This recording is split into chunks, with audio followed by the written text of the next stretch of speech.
And what up? What up? What up?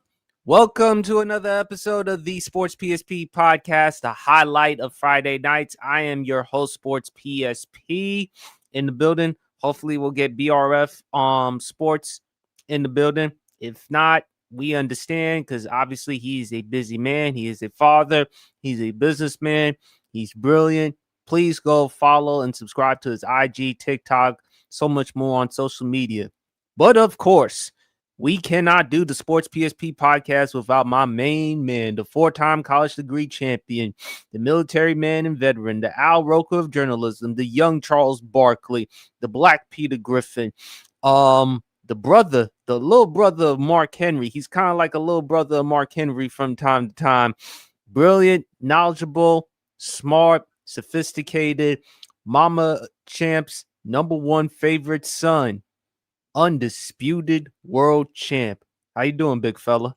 I'm good, man. You're not gonna get a better introduction than that, man. Thank you as always, man. Always a highlight, a privilege, a pleasure, and an honor in order to be here, man. Glad to be here, man. Shout out to Columbus, Georgia, by the way. Look, I'm gonna get you, PSP, man. Do you know you got people in public calling me the Al Roker of journalism now, man? You got people in my hometown calling me that. I'm gonna get you. You called me the Tom Joyner of podcasting, so eventually I was gonna get you back. Yeah, I mean, Tom Joyner's a good one. You know, Al Roker. I would think I remember Al Roker from us being on the Proud Family. That was the main thing I remember him being on the Proud Family. But it's a good tune, man. I mean that in a good way. I'm gonna get you, but you know what I'm saying. That's a good. I'm gonna get you, but yeah, you got people calling me. Oh yeah, the Al Roker. I'm like, what the hell? Like, it's funny and flattering all at the same time, man. Some good stuff. Oh man. And we got BRF Sports in the building. How you doing, big fella? I am doing pretty good. Another long week, but a good week, man. Just ready to get into this weekend. How y'all fellas doing? We doing good. We chilling, man. Ain't nothing better on a Friday to be doing a pod. Hope everyone having a wonderful Friday, coming off work, school, whatever the case may be. I am happy. I'm about as happy as hell. I mean, I am kind of happy because, of course, Jimmy Kimmel was back on TV. So yes, I am happy about that. So, hey, I could say it. I'm happy. If I lost $5 billion, I'd have put it back on television too. Shit, I lose $5 billion to that. You can have whoever you want back on the TV. $5 billion. That's how much they lost in 48 hours. So yeah, you can have who you want back on TV. I lose that kind of money. BRF. I'm going to let you go first on this one. I'm sure you watched last night's game between the Seattle Seahawks and Arizona Cardinals. Seattle won that one 23-20. Kyler Murray, I checked out Undisputed World Champ, and please go follow Undisputed World Champ on Instagram, TikTok, and YouTube. I agree with the big fella. If you're just going by stats and stats alone, Kyler Murray had a better game than what the stats indicated. I hate when people say men lie, women lie, numbers never lie, but on this particular situation, they do. Maserati Marvin Harrison has been struggling lately, not only in that game, but he also struggled in the game against the San Francisco 49ers in week 3. You got to give credit to the Seattle Seahawks. I picked Seattle to win that one. 155 yards. They were running the football on 4.4 yards per carry. They did a good job protecting the football. Only had one turnover in that game. Kyler with a couple of turnovers. Wasn't really his fault, but he was sacked 6 times. Again, they had to do it without James Conner, who's out for the remainder of the season. What's going on, man, in BRF? What were your thoughts on the game? That game reminded me a lot of like peak mid 2010 Seattle, like dominating the running game and the defense, kind of predicating the tempo, not really letting Arizona kind of speed things up. Because I mean, Arizona has always struck me as a team that wants to play more fast paced, take it, high tempo. I mean, you got Marvin Harrison Jr., you got Trey McBride. Granted, you don't have James Conner, but I mean, Trey Sermon is a he kind of fits the mold of like a more of a change of pace kind of dude. So they do kind of want to play they do want to play faster. Seattle just really controlled that game, even though it ended up being like a 3-point game. Seattle really did a good job as far as like kind of, establishing the run and kind of really imposing their will on Arizona's defense. K9 and Zach Charbonnet are really kind of establishing themselves and are kind of, really making a name for themselves as one of the better run duos in the National Football League. And Sam Darnold, man, Sam Darnold is playing good football. Like he's distributing, he's putting the ball in his playmakers' hands. He's not committing a lot of turnovers. He's really like he's playing quarterback the way a quarterback should in that style of offense. The way they're predicated with running the ball and the ball control, and when it's time to throw, it's time to throw. Both number ones struggled in that first half, but they got it going in the second half. I'm talking about Marv and JSN, because I think JSN came back with like 79 yards. Yeah, he came back like 70. Yeah. Which route? The stutter route. Remember when he had him on that stutter route? Oh, yeah. I did see that. That's, bro, what can you say, man? One thing, Ohio State, man,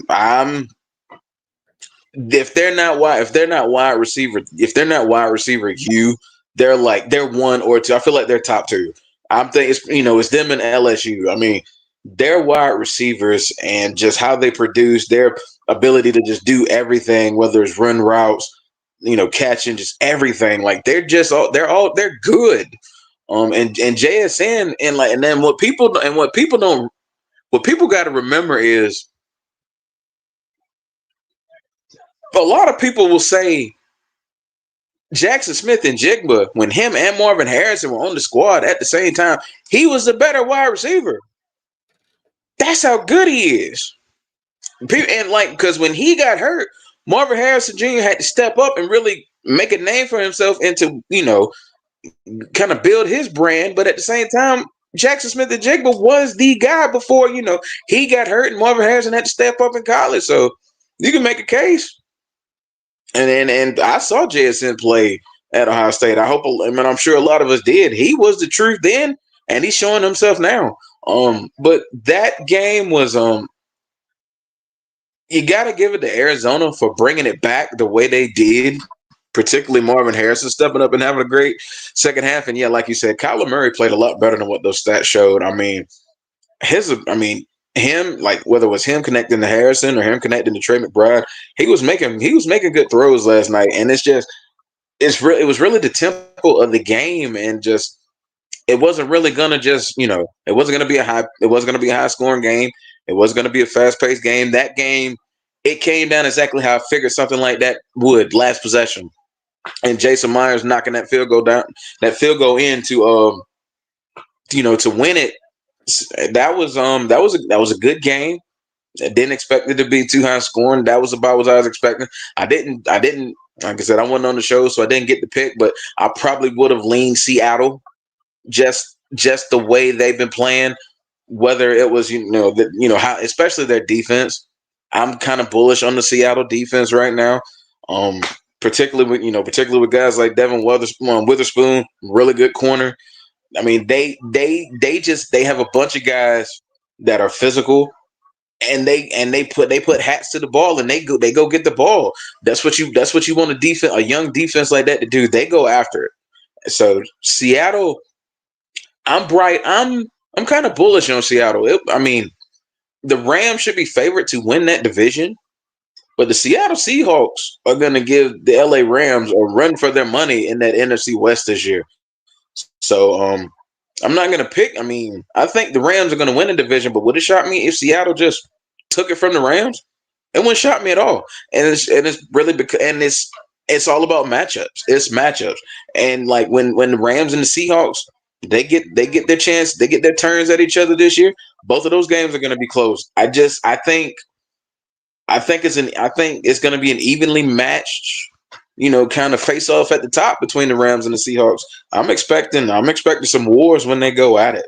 But yeah, that game was just Seattle kind of controlling everything, and they ultimately made more plays than Arizona did, and that's what it came down to. And shout out to Seattle for getting that dub. So, like I said, I probably would have leaned, and I would have picked Seattle too. I just think they're kind of really establishing themselves and putting their foot down as a team we need to watch in the NFC as far as possibly snatching one of those 3 wildcard spots.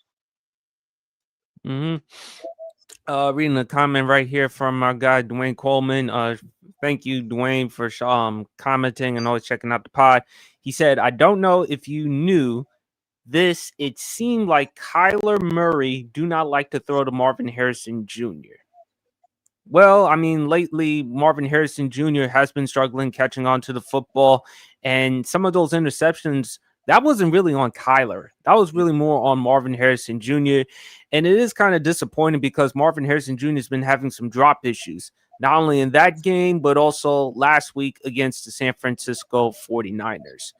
And, Kyler Murray, he received a ton of criticism last year when he said it's not my job to get Marvin Harrison the ball. Correct me if I'm wrong, champ. When they drafted him with the 4th overall pick, who was considered a generational talent and coming out of the Ohio State University. It is disappointing for Arizona because, again, back-to-back losses coming off a game-winning field goal. I mean, San Francisco and now Seattle and Sam Darnold. Hey, that defense of Seattle's been hanging in there. And guess what? McDonald, that head coach, correct me if I'm wrong, Chad, wasn't he the defensive coordinator for the Baltimore Ravens? Yes, he was. That was a historic defense that they had. Most sacks in a season. 70, I think it was 75 sacks in one season. And don't you think that Baltimore is kind of missing his defensive pedigree right now because you're seeing what they've been doing lately? And that's a story for another day. Hey, giving it up like hotcakes on Sunday dinner. Talk to me, big fella.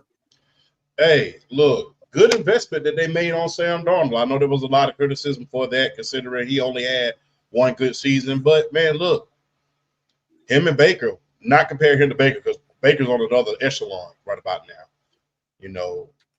But that's another story for another day.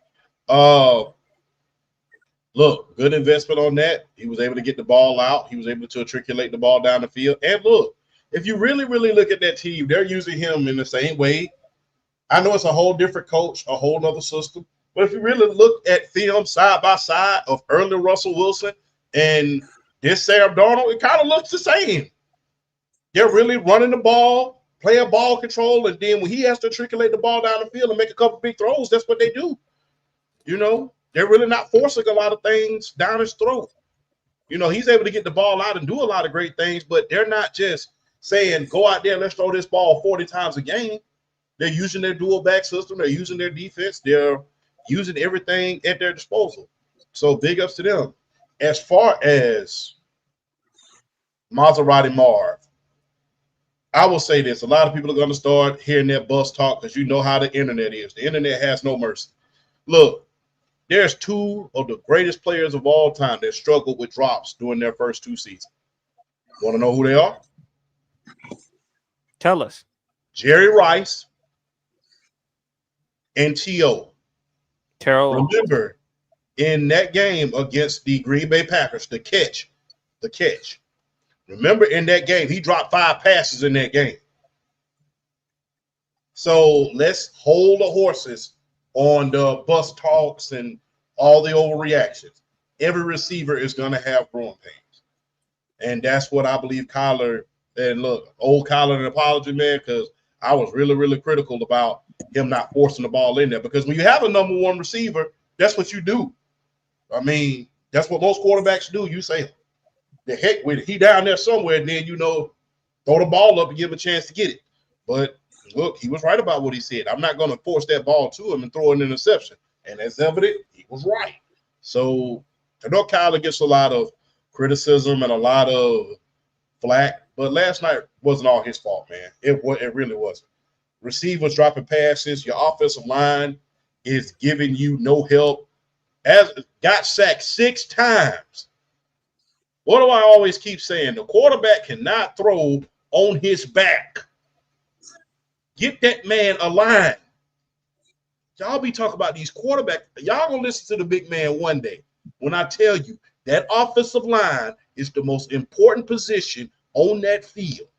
It keeps your quarterback happy and that jersey clean so he can go to the club after the game. It keeps them receivers, getting open, and it keeps them holes open for that running back to run on through. Get that man a line. If you really look at it, it's just 6 times in one game. And that's just how many times he got sacked. That's not even counting how many times he got hit. He got hit plenty of times. I don't even think I lost count how many times he got hit. There's a lot of things that they have to address in that Arizona franchise, man. I know I've been giving Kyle a lot of hell over the years, but look, it's time that if I'm Kyler, man, if we don't do anything this year, I got an extra stage left. I have to, because too many careers have been wasted in Arizona. Larry Fitzgerald in particular. Too many. Anquan Bolden, just to name a few. A lot of careers have been wasted in Arizona. They'll have a good year here and there, but for the most part, it's just it's a lot of problems with this team. And Maserati Marv, he'll grow. It's growing pains. I don't think we're as patient. I think with the internet age, it's lack of patience. We see stuff happening in real time. We see how great PSP is on YouTube. We see how great BRF is and how many followers he has on TikTok and how he's on the show everywhere. They see that. They don't see the grind and the hard work and stuff like that. They don't see that. So I really stress patience at this point. A lot of patience, because guess what? We don't even know if this team's going to be together next year or if they just have a chemistry problem. Some receivers and some quarterback combinations, as great as the receivers may be and as great as the quarterback may be, they just don't mesh. You know this firsthand, BRF. Remember doing the expansion draft of 1997. I think it was 1997, 1996, 1995. Remember when Andre Rison, he got drafted in the expansion draft by the Jacksonville Jaguars. Mm-hmm. And he couldn't build chemistry with Mark Brunell. And what ended up happening was they ended up cutting him and he ended up going somewhere else. And it wound up being Jimmy Smith and Keenan McCardle for all those years down there. So a lot of receivers, just because the receiver is generational, which I believe Maserati Marv is, doesn't mean you have that chemistry with the quarterback. And I think it's lack of chemistry there. They don't have that Peyton Marvin Sr. type of chemistry. They don't have that. They don't have that. They don't have that Joe Burrow. Even when Joe Burrow had AJ Green his first year, you saw the chemistry there. There's not a lot of chemistry there, I don't believe, with him, Maserati Marv. So that has to be worked on. Quarterback and receiver like that has to be worked on. I mean, even with T.O. and Tony Romo. Remember, eventually, at first, T.O. was his go-to target. And eventually, Jason Witten became his safety net. Sometimes it's not the quarterback or the wide receiver. He don't like that. Sometimes it's lack of chemistry. And they have to get that chemistry corrected real quick. But as far as Seattle is concerned, don't be surprised if they sneak and win the division. Don't be surprised. I know I'm a guy that loves defense, running that ball, and all the basics in the NFL. I love the boring ways of the NFL just a little bit. Get that offensive line out there, triculate that ball down the field by running the ball, get ball control, get on that board, have your defense hold them as much as you can. Hey, sometimes all the high flying don't win championships. We've seen that one too many times. So, hey, don't be surprised if Seattle sneaks out with this division. Don't be surprised. Do not be surprised. With this defense and that defensive scheme and that dual running back system that they have, and Sam Darnold doing what he can do, and with this being in a tough division, don't be surprised if they make it out with that division title. I like what I'm seeing with Seattle. I mean, like I said, if you put certain films side by side, as far as what they're doing in their offensive scheme, a lot of the things they had Russell Wilson doing back in the day during the Legion of Boom, they're the same things that they're having, Sam Darnold do right now. It's just like, hey, you get it to the slot, get it to the slant, not some go routes, but not a lot. It's not a go route overload. So yeah, they're getting the ball to the receivers, but they're utilizing that running game, and that's what you gotta love, man. You gotta be able to pound in this league. I'm liking what I'm seeing with Seattle. Well, there was another indication that Arizona was going to lose that game. I'm reading the stat right here. Jonathan Gannon, the head coach of the Arizona Cardinals, do you know his record when trailing at halftime? No, what is it? Before last night, 4-18. Wait a minute. 4-18? Yes. Damn, that's nasty as hell. when he's trailing at halftime, he's trailing at halftime. He's 4-18. Jonathan Gannon is before the game was over last night. Jonathan Gannon is 4-18 when trailing at halftime as head coach of the Cardinals. That's all about coaching right there. I'm reading a tweet from Tony Branco. That's all about coaching right there. Unable to make adjustments. That stat is a huge indicator of a good or bad head coach. And at some point in time, when you look at the Arizona Cardinals, I mean, they are struggling. I mean, obviously losing James Conner was a big plus because, again, the ability to not run the football without him. Kyler actually played well. Given the stats, he played a lot better than what the stats showed. Again, champ, when you're getting sacked 6 times, it's an awful lot. And again, mind you, Kyler's not the biggest quarterback. After all, he's 5'10". Yeah, in realistic, he's 5'8", 5'9". Yeah, he's the modern day Doug Flutie. Yeah. So to me, as you say, quarterback cannot throw on his back. Well, Kyler damn sure can't throw it on his back given his size. So when I look at Arizona, they got to find a way to win some tough games. And that division is tough because you got the Rams, and we'll talk about them. San Francisco still undefeated, and now they're going to bring back Brock Purdy for week 4. And Mac Jones, to your point, champ, you said it. If Mac Jones continues to win games like this, heck, NFL team's going to give him a shot. And I've said it before, champ. It's an indication why Mac Jones, he should have been drafted with the 3rd overall pick rather than Trey Lance. Rather than drafting upside and potential, which that sounds great, Mac Jones can just fit right in with the offense. He's an ideal fit for Kyle Shanahan's offense. And all this talk about Kyle Shanahan, look, I get it. He's had issues with clock management situations, big moment situations. That's on him. Outside of that, can you name a better offensive play caller than him? I mean, there's Sean McVay, there's Andy Reid, Ben Johnson. You're not going to get a better play caller than Kyle Shanahan. I know he's a lot of flag. I said Mike Shanahan. I'm sorry. But Kyle Shanahan, man, look, Kyle Shanahan is a hell of a coach, man. And look, not every coach. Look, I know we live in this society where we see Patrick Mahomes, and like I said, we see the glamour side of it. Not every coach who was great, who's in the Hall of Fame, won Super Bowls. Bud Grant went to 4 Super Bowls and lost to some of the greatest teams of all time. When you think about the 69 Kansas City Chiefs, he lost against that team. When you think about the Steel Curtain, he lost against that team. When you think about the Oakland Raiders, he lost against that team. He lost against the Steelers probably twice.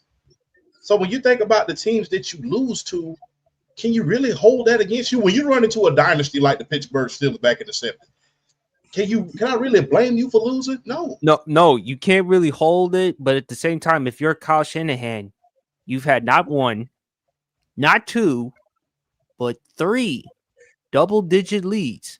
Sorry, champ, BRF, the Atlanta Super Bowl. I hold that mostly on Kyle Shanahan because you had a 25-point lead. Had you run the ball more, not all the time, but had you run the ball more, guess what? You would have milked the clock. You would have scored more points. You kept Tom Brady on that offense, in the sideline to prevent them from coming back and win that game.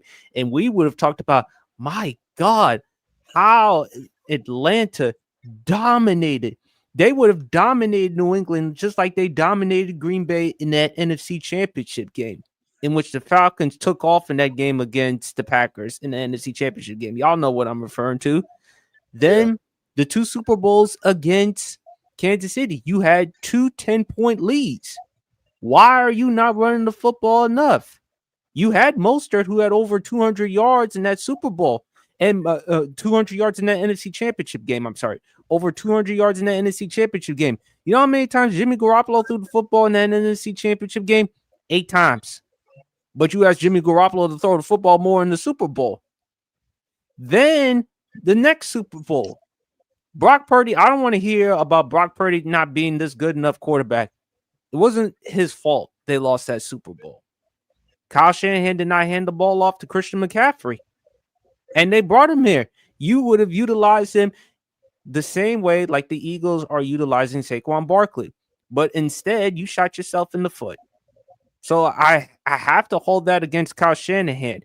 But as a play caller, as a quarterback guru, offensive guru, you can't name too many better than him. And what he is doing with Mac Jones so far, like I said, it crystallizes my point. Had they drafted Mac Jones, they would have been just fine. They would have still been competing. And again, they're still winning games without George Kittle. We don't even know when Brandon Ayuk is going to come back. Yeah, we just got the news about that earlier. And you got that. And you know the thing is, look, better get back. Brandon Ayuk, you better get back soon, because I'm going to tell you something. One thing about San Francisco,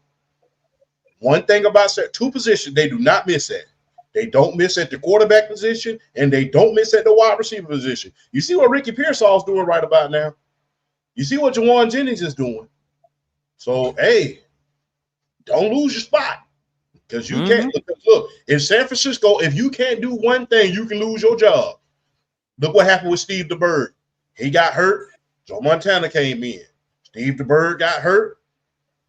Then, Joe Montana had 4 Super Bowles.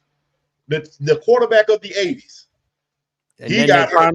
And then they finally replaced Joe Montana with Steve Young. Steve Young got hurt. Then Jeff Garcia came in. Then after that, it was a good little while. Then they finally got it with Alex Smith. And then when Alex Smith got hurt, then Cap came in. So, hey, man, you might look. That's the reason why Brock Purdy came on and brought his behind on back. Hey, man. And let's not forget John Lynch. Let's not forget John Lynch as far as his evaluating talent. Just as good, and he was a very damn good football player. But as an executive, we got to give him his props as due. But it was a really competitive game. I love what I'm seeing from Seattle. Brandon, I know Brandon. A shout out to our guy Brandon from the block. By the way, happy belated birthday. He wasn't as excited when the Seahawks took Sam Darnold, but hey, he's got to be more than pleased with what he's seeing from Sam Darnold and from this team, man. But big fella, you got your shot because you said FILA forever. I love Atlanta. And I didn't blame you for picking the Falcons. 30-0. Had Bryce Young was more accurate in that game, champ, it probably would have been 49-0. That was pretty. Let me take that medicine right now before I get to talking. In the great words of Denzel off training, they get that medicine up in. But be honest, come on, bro. But look, that was ugly. That was, and you saw the receiver coach got fired. No, champ. It was uglier than Flavor Flav's teeth. Yeah, it was ugly. It was very, very ugly, man. It was uglier than Anaconda. That movie Ice Cube played in with the big old snake in there. That was that Jennifer Lopez in it. Yeah, that was real. Look, that was pathetic, man. I'm not gonna be kind, man. I'm not gonna be too kind today. Normally, I keep my words soft and sweet, but that was pathetic. Especially when you think about the fact that we saw what the team is capable of doing. We saw it the first two games. You saw the first game, you saw what the offense was capable of. Second game, you saw what the defense was capable of. For you to come out here on the road and get embarrassed 30-0, that is flat out inexcusable, man. You got to ask yourself, man, Coach Morris, what are you going to do about this? You fired the receiver coach right about now. You know, now the offensive coordinator, he's going to call the game from the sideline now, whereas he used to call it from the booth. So a lot of changes after that 30-0 loss. But look, there's too much talent on this team. And look, I gave you your flowers last week, BRF. You wasn't here. But BRF, you told me about that defense. I started saying, remember what I was saying in the offseason? I said, run that damn checkup when it comes to the defensive side of the ball in free agency.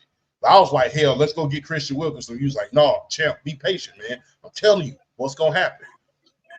But, yeah, we saw what that defense was capable of. And they held as long as they could. But you can't do anything when you don't even pass your opponent's 30-yard line. We didn't even pass our opponent's 30-yard line. We never even got in the red zone during that game. Didn't run B. John Robinson the way we were supposed to do. Didn't pass the ball the way that we were supposed to do. Didn't rush the passer the way that we were supposed to do. There was a lot of stuff wrong with that game that Coach Morris, look, another loss like that, you might find yourself in the great words of us down here in Columbus changing your address. Because the thing is, for all of that talent on that team on the offense and defensive side of the ball, and you produce 0 points. And everything was going, in the great words of Lionel Richie, everything seems to be going wrong because everything went wrong in that game. The kicker couldn't make a kick. I mean, we just replaced the kicker last week. Remember, Young Huku, who's now found a home with the New York Giants. He's back in Jersey. So he just got cut last week. We brought in Romo, and he missed 2 kicks. So everything went wrong in that. It's kind of like playing a family dinner at Ryan's and somebody throw some food. Everything went wrong on that one, man. So definitely got to get our stuff together, man. Look, to my knowledge, Marcus Mariota will be playing this week. Yes. And I think Terry McLaurin. Jaden Daniels and Terry McLaurin got ruled out. Okay, yes. So if you don't come out here and show me the fans something, you're going to be in a world of hurt. Because the fact that we didn't even get into the red zone, it's one thing when you give up the ball, you fumble and stuff like that. It's one thing when that happens. When you don't even touch the red zone, that's inexcusable with the talent that we have on the offensive side of the ball on that team. That's I throw my hands up on that. That is inexcusable, man. And I'm wondering what kind of adjustments are you going to make, Coach Morris? Because right now we can't. Right now, look, you have the Panthers in your division, which the jury's out on Bryce Young as we speak. The jury's out on him. Let's just be honest. You have the New Orleans Saints. They're not going anywhere fast right now. They're in the rebuilding stage. You have Baker in your division, and he's missing 3 offensive linemen right about now. He's missing 3 of his starting offensive linemen right about now. He's missing 2 of his receivers, his starting wide receivers. He just lost Mike Evans, the most reliable receiver he's ever had, and in Tampa Bay Bucks history just yesterday, and he's still going out there doing his thing. We have no excuse. And Atlanta, man, y'all need to get it together, man. That is inexcusable when you don't even get into the red zone and you make every mistake in the book. That is inexcusable, and a lot of adjustments have to be made or heads are going to roll before the season is even over. Don't be surprised if things don't come back together pretty quickly. Heads start to roll because, look, if you looked at how Arthur Blank looked when he walked off that field, and walked into that locker room, when you saw his face, it was blank. And he looked like this is some bull jive. So Atlanta, forever I will love Atlanta, but y'all have got to get it together. You got 5 potential Pro Bowlers on the offensive side of the ball. You got all of these rookies on the defensive side of the ball, and you don't get 1 touchdown, and you don't get not 1 touchdown.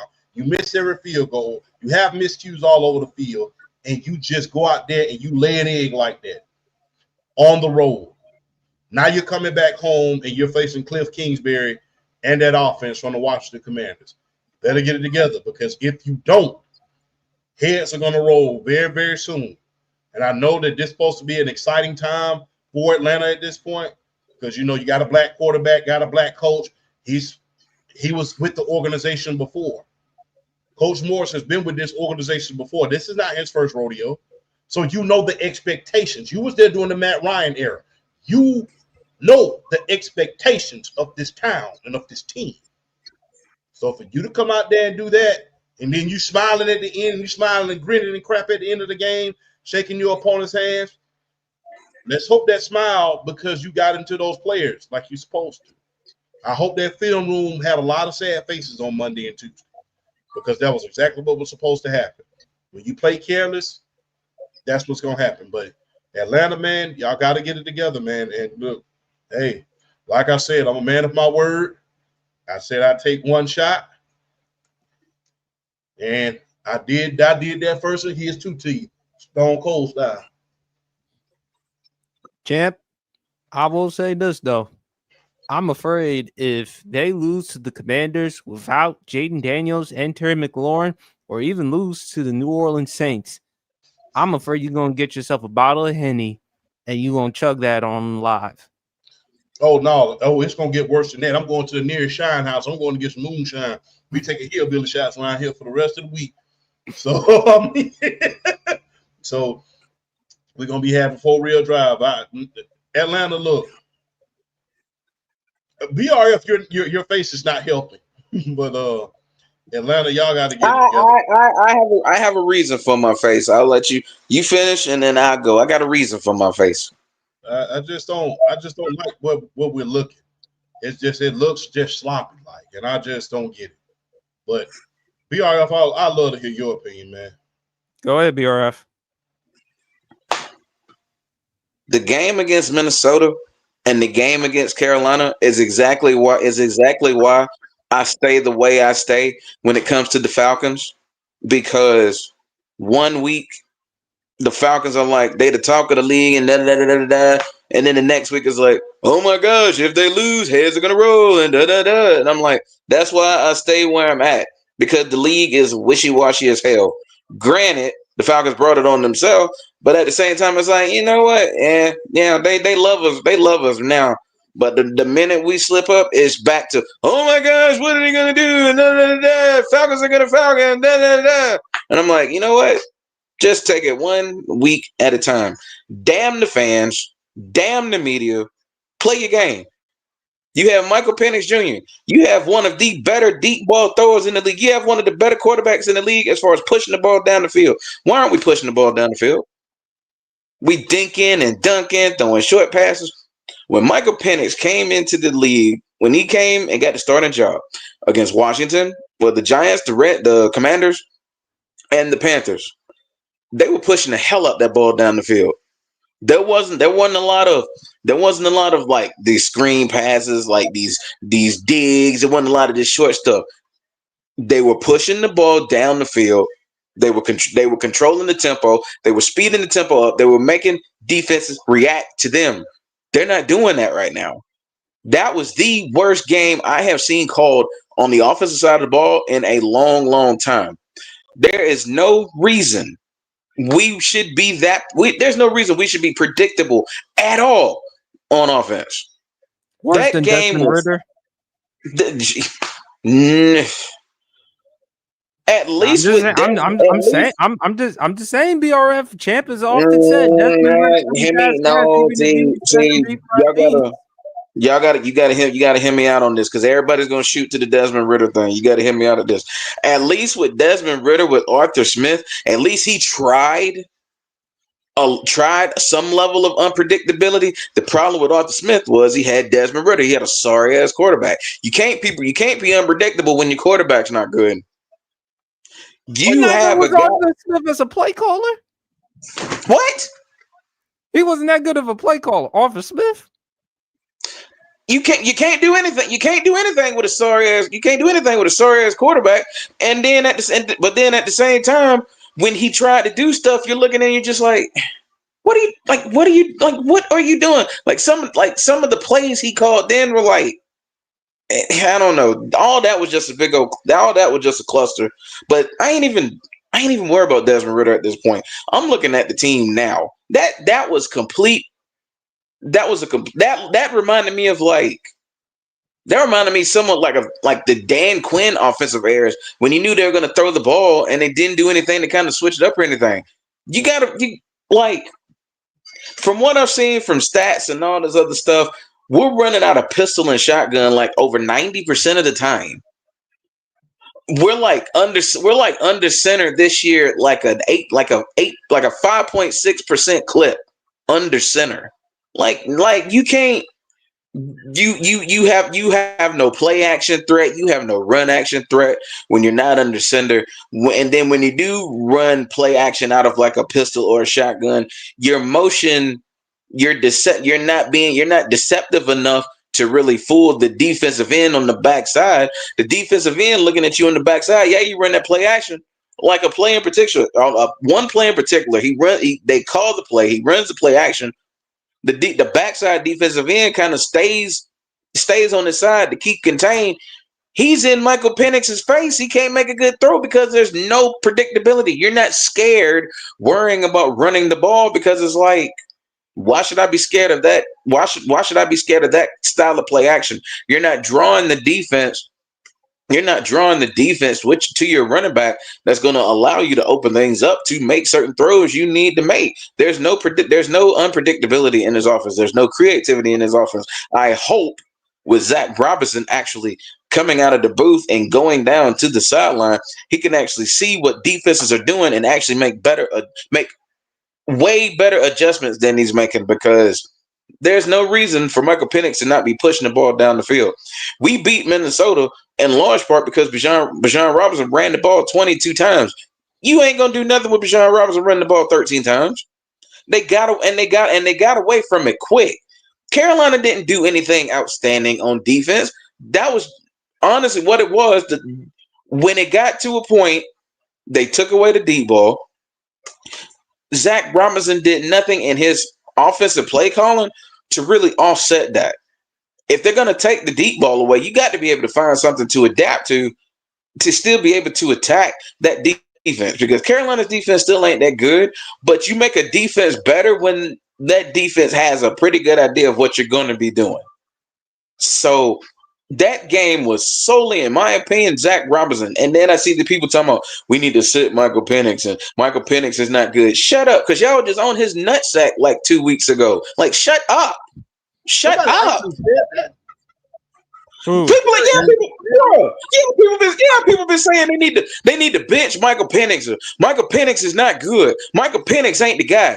I think there was a clip. Akeem Talib, I think, said Michael Penix is not the guy. The hell y'all talking about? Y'all were just riding this man like 2 weeks ago, talking about he the future of the franchise and he's gonna do great things. He had one bad game. Now you want to talk about benching him for Kirk Cousins? That right there is why I don't listen to a lot of fans, and that right there is why I don't listen to a lot of media. I do my own analysis. I look at the games. I come out of it with what I feel like they need to do, and I go from there. I don't give a damn about what a lot of people got to say because they don't know the hell they talk about. Yeah, people saying they need to bench him. I'm like, after one bad game. And then there was a clip that Trent posted. There was a clip Trent posted. I saw the clip talking about one of the guys was like, yeah, exactly. Shout out the young homie Trent. One of his guys was talking about, saying like Michael Penix has had like 2 bad games. Talking about the Minnesota game. I'm like, that Minnesota game wasn't that bad. He didn't have to do much. That wasn't a bad game against Minnesota. It was primarily because of the defense. They were able to capitalize off of the turnovers. They were putting pressure on J.J. McCarthy, which is why he unfortunately was hurt in that game. And as a result, Carson Wentz is now taking over. And also with Bijan Robinson, to your point, BRF, why couldn't they run the ball with Bijan more? If Michael Penix was having any issues whatsoever in that game, why couldn't you just make adjustments and go with the running game? That's your best formula on offense.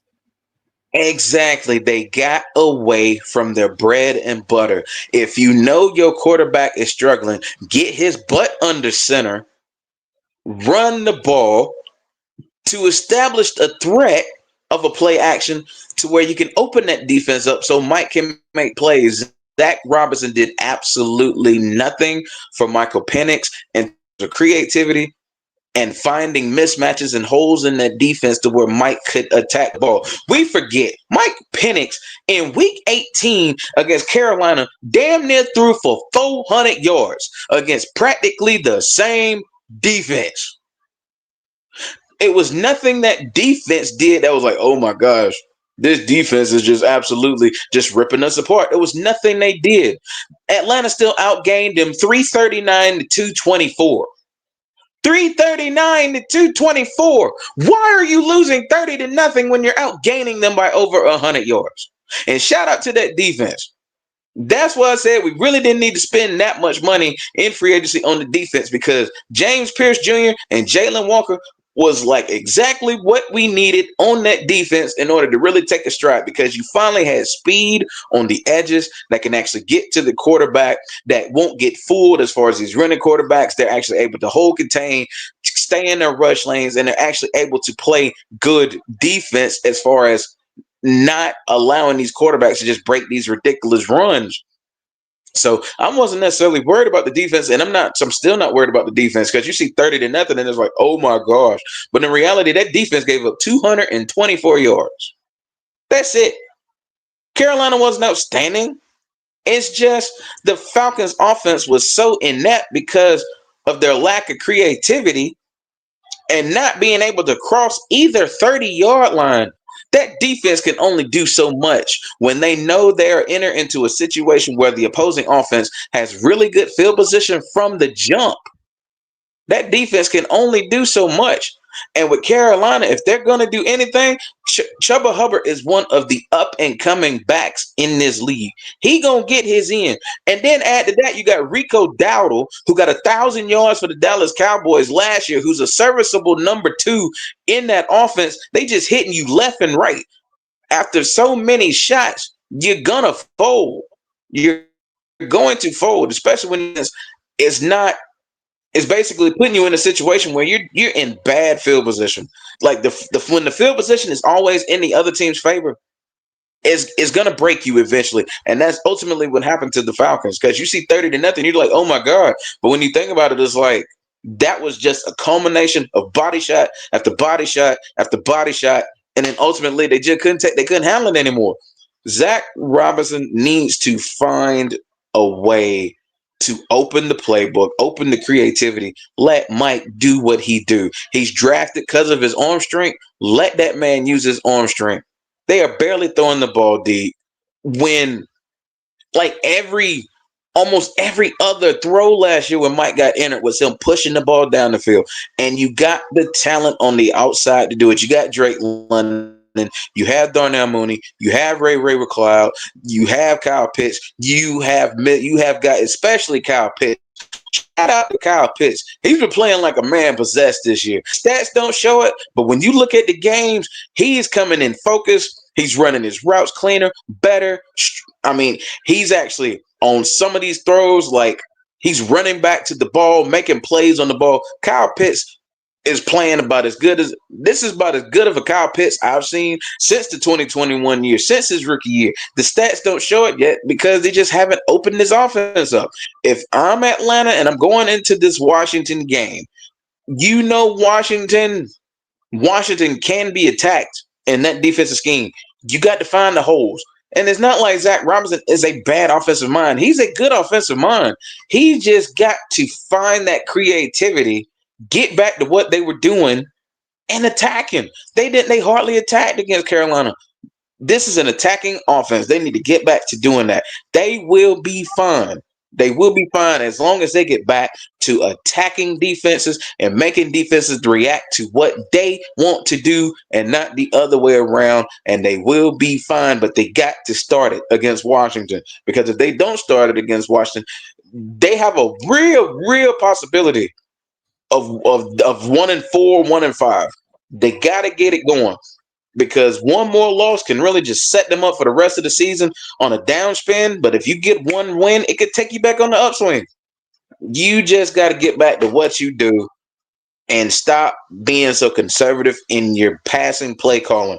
Attack the defense with your passing. Push it down the field. Mike Penix has too strong of an arm to not be pushing the ball down the field. I just think it was just a culmination of things that ended up leading to that score. But like I said, that was Zach Robinson's got to get better in his play calling. That's all that Carolina game boiled down to. Zach Robinson was horrible at his play calling. That's all it boiled down to. Well, you're gonna have to figure out something with that play calling because guess what? Look at their schedule. After the Commanders, they have a bye week. They have a home game against the Bills, October the 13th. Then they got to go to San Francisco. Then they have Miami. Then they have New England. Then I believe that game is at London or whatever against the Colts. Then you got the Panthers again. You got the Saints. You got the Jets. You got the Seahawks. You got Tampa at Tampa. You got at Arizona. You got the Falcons. And you got the Saints. So you got to be able to win some of these games. The defense has done their part. Really, like I said, BRF, if Bryce Young was more accurate, if he was actually hitting them throws to McMillan and them, it probably would have been far worse. It would have been 45 points that the Panthers would have scored. And this is what y'all were going through last Sunday. God damn. Damn. Woo. That motherfucker look evil. I'm sorry. But on a good note, the Las Vegas Aces went over on the Indiana Fever. So 84-72. So big win. Hey, Asia Wilson has been balling, rightfully so, deserved the 4th MVP, even though I love me some Nafisha Collier, but you can't go wrong with Asia Wilson considering that consecutive winning streak and those numbers that she was putting up. But BRF, out the BRF and champ, I will say this. Y'all lose to my Washington team without those two noticeable players in Jaden Daniels and Terry McLaurin. Man, I don't know. Champ probably going to have to spend all night at Magic City drinking his sorrows. Hey, man. I'm going to just move on. If we lose, I'm just moving to the next week. The end of the day. Yeah, what it is. I'm used to a lot of this stuff by now. I don't get too up. I don't get too down. As they lose, we just move on to the next week. It's simple as that. Hey, man, look, we got a chance. I just want to look. It's kind of like you see what something can be, and you just want it to be that. When you see what it can be and you see the capabilities of it, you just want it to be that. And that's what I'm hoping for. And that's why I get so disappointed. Like I said, but I get too invested in this. I get way too invested in this team because hey, I'm a homer for life. But I get real invested in Atlanta and these Georgia teams, man. Especially the Braves and stuff like that, man. I bleed red and black, man. So yeah, of course I'm gonna take it to heart. But hey, man, at the end of the day, man, FILA, forever I love Atlanta. I'm gonna always go behind the team, man. So it is what it is. Let's speak about another team that's birds, the Philadelphia Eagles. Champ, you picked the Rams. I picked the Eagles. Jalen Hurts, masterful performance in the second half, a 19-point deficit in which the Eagles overcame largely due to the heroics of Jalen Hurts. Reading a stat right here, he currently right now has a winning streak of 17-0 as he started and finished, and an impressive feat that places him among NFL history elite quarterbacks, including Tom Brady and Aaron Rodgers. Throughout this perfect season run, he has had a combined 3,904 yards with 43 touchdowns to only 5 turnovers. Really? Yes, Jalen Hurts. 43 Wow, that's touchdowns. amazing. Yes, Stephen A. Smith brought that up on First Take today. Mm. Jalen Hurts, look, do I still have him as a top 5 quarterback? No. But what you saw in that game, they unleashed him. Enough of this. Because he was struggling in the first half of that game. But Jalen Hurts, for him to come back and beat the Rams, he just validated why the Philadelphia Eagles are more than proud to have him as a quarterback. Because remember, it was supposed to be Carson Wentz's team. And the reason why he was drafted in the second round was because, again, they didn't know what was going to happen with Carson Wentz's durability and much more. So just in case, Jalen Hurts will step in, and he has been more than exceptional. Also, too, the Georgia brothers, Jalen Carter, Jordan Davis. Did you see that stat I sent you, champ? Miles per hour for a man 330 pounds or more. Yeah. That dude, 19 miles per hour. That's a lot of mass coming at you at one time. It's a lot of mass coming at you at one time. I got to be honest with you, man. The Eagles won this one, and I felt like on that last drive, Sean McVay, you should have went in for a touchdown, because one time, remember, not once but twice, the Eagles blocked the kicker. Twice. Which is shocking to me. And with Jalen Hurts' performance, remember, the formula was taking away Saquon Barkley, to which the Rams, they did their part, neutralizing Saquon Barkley. You didn't have to ask Saquon to do much if you were Philadelphia in order to win that game. Jalen Hurts showed you. Him and A.J. Brown, finally they were clicking. Finally they were getting it together. Him and Devontae Adams. Jalen Hurts in the second half looked like Tom Brady. He did. In that second half, he looked like Tom Brady. Coming off a deficit, the Eagles finally found ways to come back and win that game. And it's tough, man. You got to give the Eagles their credit is due. And again, I'm a Washington Commanders fan. I can't stand the Eagles. But on this day, you got to give credit where credit is due. Jalen Hurts showed you he is capable of doing whatever it takes in order for the team to win. He validated that. He validated why he is a top 10 quarterback. Do I have him top 5?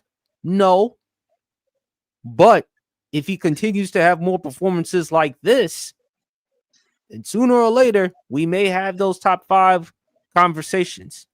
But you got to give credit. You got to tip your hat off to the Philadelphia Eagles, man. You got to tip your hat off to Jalen Hurts. BRF, what were your thoughts? I think we need to. Jalen Hurts showed that even with the talent that he has around him, when it's time to put up a shut up, he can go out and win games. Because everybody, look at the talent he has around him. The talent carries him and da-da-da-da. And no, it's not always the case. Jalen Hurts is quarterback team. He's the leader of this franchise. He just went out and showed you, when I need to do it, I can go get it and I can go win these games myself. And honestly, he needed a performance like that. He needed a performance like that to really shut a lot of critics up. And I'm happy for him because I do have him because he's definitely is he a top 5 quarterback? Probably not. But I mean, it's like you got to look at who are his contemporaries as far as possibly being a top 5. You're looking at guys like Stafford and Herbert, and when he's Jaden Daniels when he's healthy, as far as his contemporaries for top 5 consideration. So I mean, he's in that tier with those guys because he can. It's not always pretty, but he gets the job done. But then when they decide we're gonna turn you loose, I mean, look at that second half against late in the second half against the Rams. When they were down and the wheel them back like that. That's just That's a quarterback knowing the situation and knowing what he needed to do. And I mean, now granted, you do have really good players around you. You have good coaching around you, putting you in these situations, but you still got to go out there and execute. And that's why that team gravitates and follows Jalen Hurts. They will run through a brick wall for this man because they know what he can do in clutch moments. They know when it's clutch. When he's got to make a play, he can make a play. They'll run through a brick wall for him. And that was, that's championship material right there. That right there is why the Philadelphia Eagles are the defending Super Bowl champions. Because to beat them, you really have to, if you have your foot on their throat, you have to press down. Because if you give them any leeway of hope, they're going to snatch it. Because that's what championship caliber teams do. Snatching victory from the jaws of defeat. That's what they do.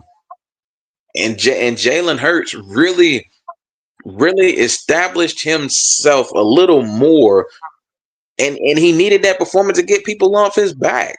Because the discourse about him has been just, I don't know, you don't want to say ridiculous, but it has been a little wild, you can't question the man's talent. You can't question the man's ability. And, Champ says it all the time, it's one of those things where it's like, you can't help the people. You can't help it. He can't help it that he has the best front office in the National Football League. He can't help that. He can't help. He's got guys like Howie Roseman who know how to evaluate, who know how to scout, who know how to bring the best guys in to put around him in order for them to fully thrive. That's not his fault. He's just in a situation where he can succeed. And right now he's just succeeding better than everybody else because they're defending champs. So you're not going to find too many situations in history where the quarterback just absolutely willed their team to the promised land, regardless, with lack of talent. You're not going to have too many 2015 Cam Newton seasons happening. You're not going to see stuff like that often. And even then, still, he didn't win the Super Bowl that year. You're not going to see that many seasons like this. More often than not, your Super Bowl champions are going to be balanced teams on both sides of the ball, which is what the Philadelphia Eagles are. Jalen Hurts took it upon himself, said, I'm going to get y'all this win, and that's exactly what he did, and shout out to him because, man, the LA Rams, they were really high. I saw that. Yeah, that is demoralizing for a team like that because they have their own aspirations, and not just for the NFC West Championship. They've heard the chatter, they've heard the talks. They're a dark horse Super Bowl contender. As far as the NFC is concerned, they're a dark horse. They've heard the chatter. That's demoralizing for a team like that wants to make a move and take that step into possibly making it to an NFC Championship game, contending for a shot to get to the Super Bowl. Very demoralizing for a team like that because they've been riding pretty high. They've been playing good football. And to suffer a loss like that, you have to wonder what their psyche is and what their mindset is. But you would think with a guy like Sean McVay, who's been there, who's seen the ups, who's seen the downs, who's been through it all with that franchise, who's helped that franchise win a championship, you would think a guy like Sean McVay would get his players back on the right track and get them ready for the games ahead because stuff, and you hate to say it, but stuff like this can happen depending on the competition you run into, and he just so happened to run into the defending champs. So he's got to get back on. He's got to get those players back on the horse, get them back to practice. Study the game tape, make the necessary adjustments you need to make, and come back ready to roll because the season don't stop just because you had a really, really bad showing in a second half like that. The season don't stop. You got to keep moving.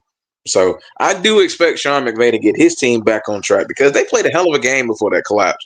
They were really doing it in all phases on both sides of the ball before that happened. So you got to find a silver lining somewhere. You got to find a way to build off of that and just take it into the next game. But back to the Eagles real quick. I said they're still the best team in the NFC, and I have no reason to waver off that. They're still the best team in the NFC. I still feel like right now they are the most balanced team in that conference on both sides of the ball, and they absolutely deserve to still be the favorites to win the NFC and go to Super Bowl 60. They absolutely deserve to be the favorites because I just feel like on any given Sunday, nobody can match them talent-wise on both sides of the ball. I just don't feel like there's a team that can match them on both sides of the ball. The closest to me right now are probably, I said the Packers are the second best team in the NFC right now, and I'm sticking to it. But the Philadelphia Eagles, you had to put me on the spot, picking a team to represent the NFC for the Super Bowl again. I'm not wavering off the Eagles. You have to go with them right now, just because of not only how they play, but how battle tested they are, and nothing's gonna phase them, and nothing's gonna scare them off of what the ultimate goal is. So that was wild. Sunday was just wild. Period. Because real quick before Champ, you go. It was crazy because after the Falcons game went off, they went to that Rams Eagles game. I saw the Jordan Davis block, and not even like 5-6 minutes later, I saw the Will Anderson block. I'm like, what the hell is going on? I'm like, what was going on? Not a great day for kickers in week 3. I mean, you want to talk about the Falcons kicker? You want to talk about the Rams kicker? You want to talk about there have been a lot of issues with special teams, man. But BRF, hold on to that because remember, a team in that division in the NFC East has had a hard time winning it back-to-back seasons. So we got to wait and see on that. But before I give Champ on, our boy Rod, let me see if I could try to get him on the pod real quick. Rod. But Champ, big fella, talk to me about the game. Look, people need to STFU about Jalen Hurts. Yeah, all the little critics or whatever. He just has a talented team around him. Name me one quarterback that ever won a Super Bowl that didn't have a stacked team around. I'll wait. The funniest thing about Peyton Manning's last Super Bowl is they won despite him. So I don't understand why we move the goalpost so much. 1 minute we're talking about a quarterback in the form of Kyler Murray. He doesn't have enough talent around him. Okay. And then the very next out of that same mouth, we want to say, well, the only reason Jalen Hurts is succeeding is he has a talented team. That ain't his fault. But what's the problem? When Peyton Manning had a stacked team, we didn't say anything. Tom Brady had a stacked team, we didn't say anything. When any other player had a stacked team that won in this league, we didn't say anything. Now it's Jalen Hurts' turn. Why? Because he plays for the Eagles? That's probably the only reason I could possibly think of. Because anything else would be simply idiotic at this point. I really believe that. I don't think it's just the Eagles, Champ. I think they undermined him because they look at what Jalen Hurts has had throughout his career. Alabama, surrounded with talent. But when he transferred to OU, surrounded with talent. Eagles, same thing. But like I said, Champ, he has been more than what the Philadelphia Eagles have asked and hoped for. Because remember, had it not been for injury, he would have won the league MVP back in 2022. Had it not been for injury, Hurts has made a second team All-Pro. He's made back-to-back Pro Bowl appearances. He's been a good enough quarterback. The problem I have when people like Reels Talk with MJ is when they try to hype him and say he's top 5. He's better than Burrow, Allen, Lamar. And that's where people like that need to pump the brakes. Now, if you want to make an argument top 10, I ain't got no problem with it. I mean, hell, if you really want me to be honest, is Joe Burrow leaving on the field enough? No, but at the same time, Champ, you can. But hold on, Champ. You can't tell me on Jalen Hurts' best day he's better than Joe Burrow. The best ability is availability at that but wait a minute, that ain't Burrow's fault. You keep telling me, hey, quarterback can't throw behind his back, and you keep telling me if you Joe Burrow's lawyer, I advocate him to leave Cincinnati. I advocate for him to leave Cincinnati as well. But again, It's not his fault that he's getting hurt, but a best ability is availability. You have to be on that field in order for us to see results. This is happening every other year. Wait, I understand. I understand availability, Chad, but I'll put him while Joe Burrow is out. I've been on record as saying, look, Joe Burrow's out right about now. So, hey, I'll put him in that conversation. He does what he has to do when he has to win it. I'm gonna just be real. I'm on the best show in the world right about now. Why do I need to go ahead and show how much I know when I got y'all to show how much y'all know? Why do I need to do it? That's the thing. It's the same thing. Why do I need to show how intelligent I am, how smart I am, and how much football history I know when y'all two do it for me, when y'all two do it every single week? I don't have to. Big fella, when people I'm just being honest. I know you're being honest, but here's the thing, as you always tell me, big fella, people pick and choose who they like. Jalen Hurts to them they don't like because he's not a guy who puts up fancy, eye-popping, astronomical numbers. If Jalen Hurts was putting up those types of numbers, what would they be saying? Would I take Jalen Hurts over Joe Burrow when healthy? No, I understand Joe Burrow hasn't been healthy this season, but at the same time, I still wouldn't take Jalen Hurts over Joe Burrow. And to say availability is the best ability, that's like saying Vince Russo is available over Jim Cornette when it comes to wrestling. You mean to tell me I would rather want Vince Russo teaching me wrestling than Jim Cornette? Hell no. No. But the thing is, to my point, Jalen Hurts is not injured a lot. He's been injured before, but he's not injured a lot. Not like Burrow. Not like Burrow. But, yeah, I'm going to just be real. People need to leave Jalen Hurts alone. I understand. Look, the play is not pretty, but neither was Troy Aikman's, and he won 3 Super Bowls. He was the cornerstone of that Dallas Cowboy dynasty. He was the cornerstone. And guess what? He didn't have to do a lot on that offensive side, but he was able to get them where they need to be when he had to.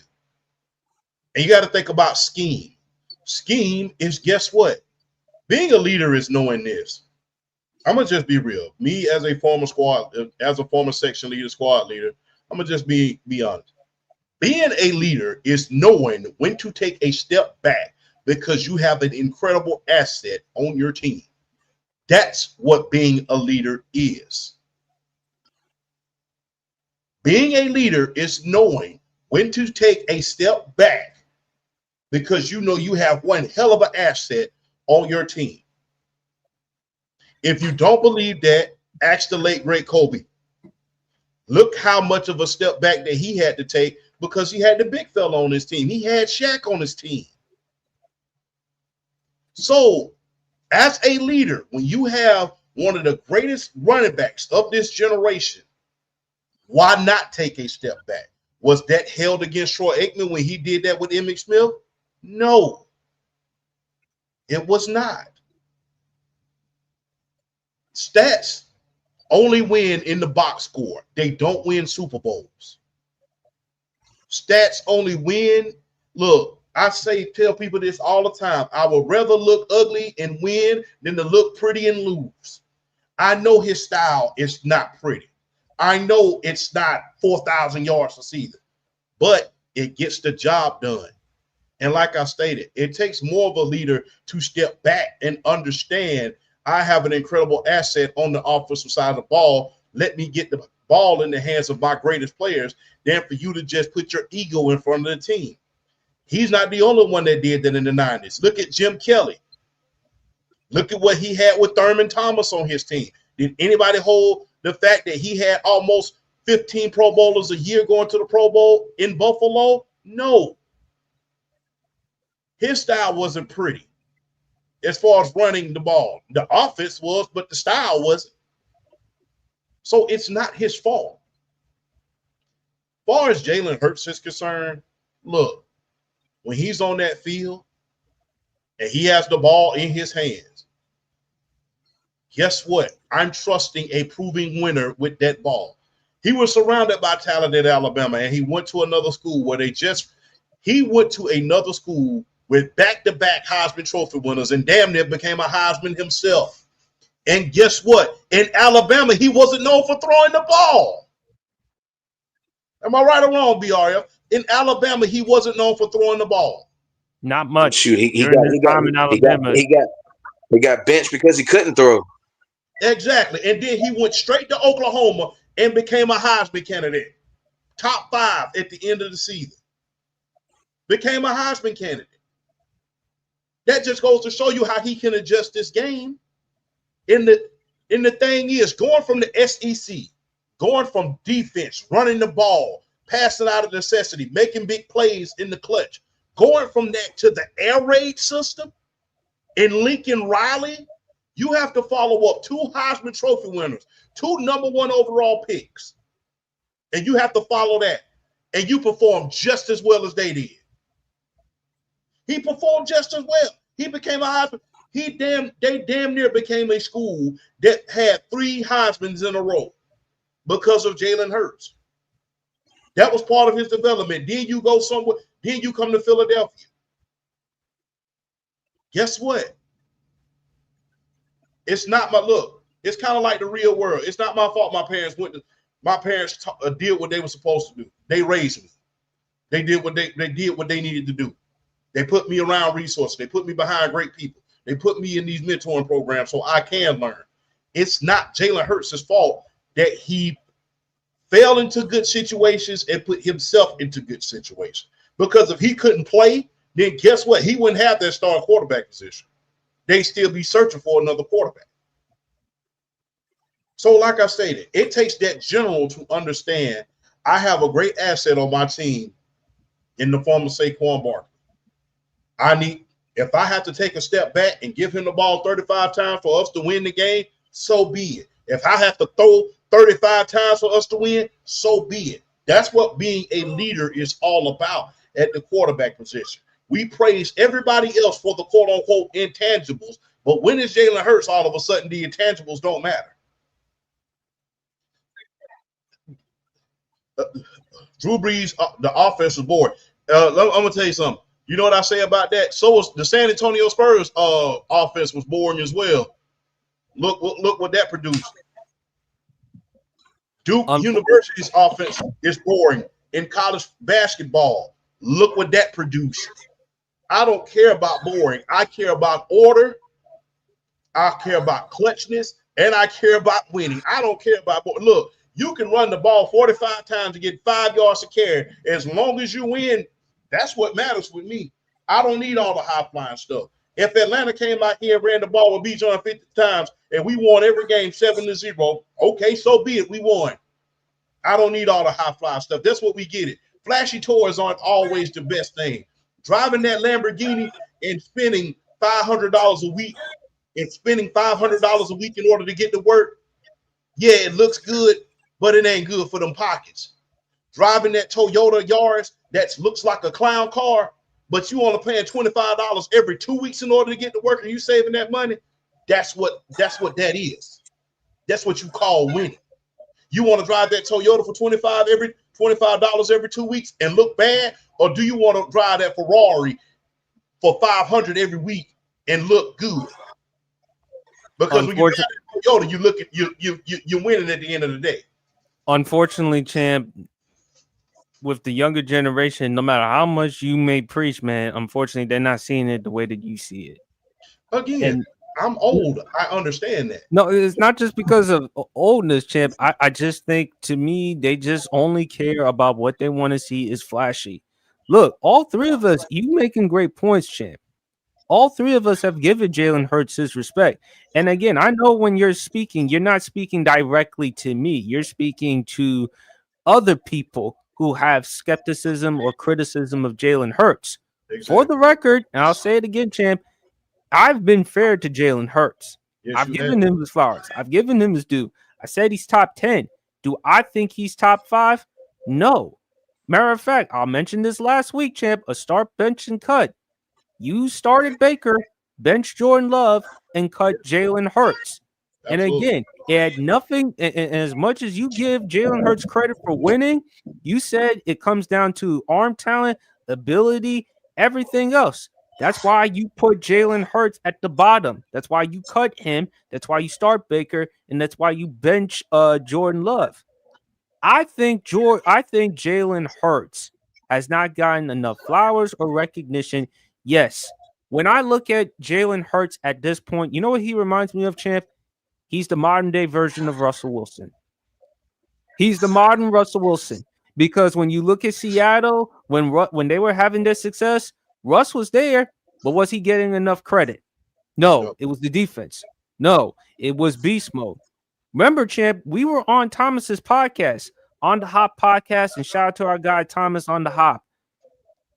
You told me prime Russell Wilson or prime Jaden Daniels. I said prime Russell Wilson because of longevity, but you also said, hey, prime Jaden Daniels because it starts and ends with Jaden Daniels. Without Jaden Daniels, where would the Washington Commanders be? Philadelphia people who have criticism of Jalen Hurts, they feel like, you know what? Yes, we respect Jalen Hurts. He's a good enough quarterback. He belongs in the NFL. But is it really all about him? Imagine if you put him somewhere else. Unfortunately, champ, no matter what Jalen Hurts has done, it's still not going to be enough in order for people to get their approval of him. And if I'm Jalen Hurts or them Eagles or the Eagles players, the hell with them. Because at the end of the day, it's not interfering my play. I'm still going to continue to win games. Okay, fine. I may not be flashy. Okay, fine. I'm not going to put up 300-400 yards every single game. That's fine. Am I winning? I just mentioned the stat, the 17 consecutive winning streak in which Jalen Hurts, 43 touchdowns to only 5 turnovers. What better football can you ask than that? You can't. And like I said, he's healthy. That game is a prime example of, look, you can say what you want to, but when it matters the most. This is what he can be. Yeah, and this is what I am. Not necessarily what he can be. It's what I am. No, Chip. This is what, when I say not just who I am, what I can be. Yeah. What I mean is when the Eagles finally say, you know what, Jalen, enough of this. We're going to put the ball in your hands. We're going to let you help this team come back. Yeah. If he did more of this more often, champ, people would give him his flowers. What you saw was an example of Jalen Hurts being unleashed. Finally saying, you know what? Enough of the system. Jalen, we're going to let you put the ball in. We're going to put the ball in your hands. You do whatever you want. We're going to allow you to operate the offense. What you saw is what Jalen Hurts can do consistently. And if you give him that chance, he can do it. Yes. I agree with you.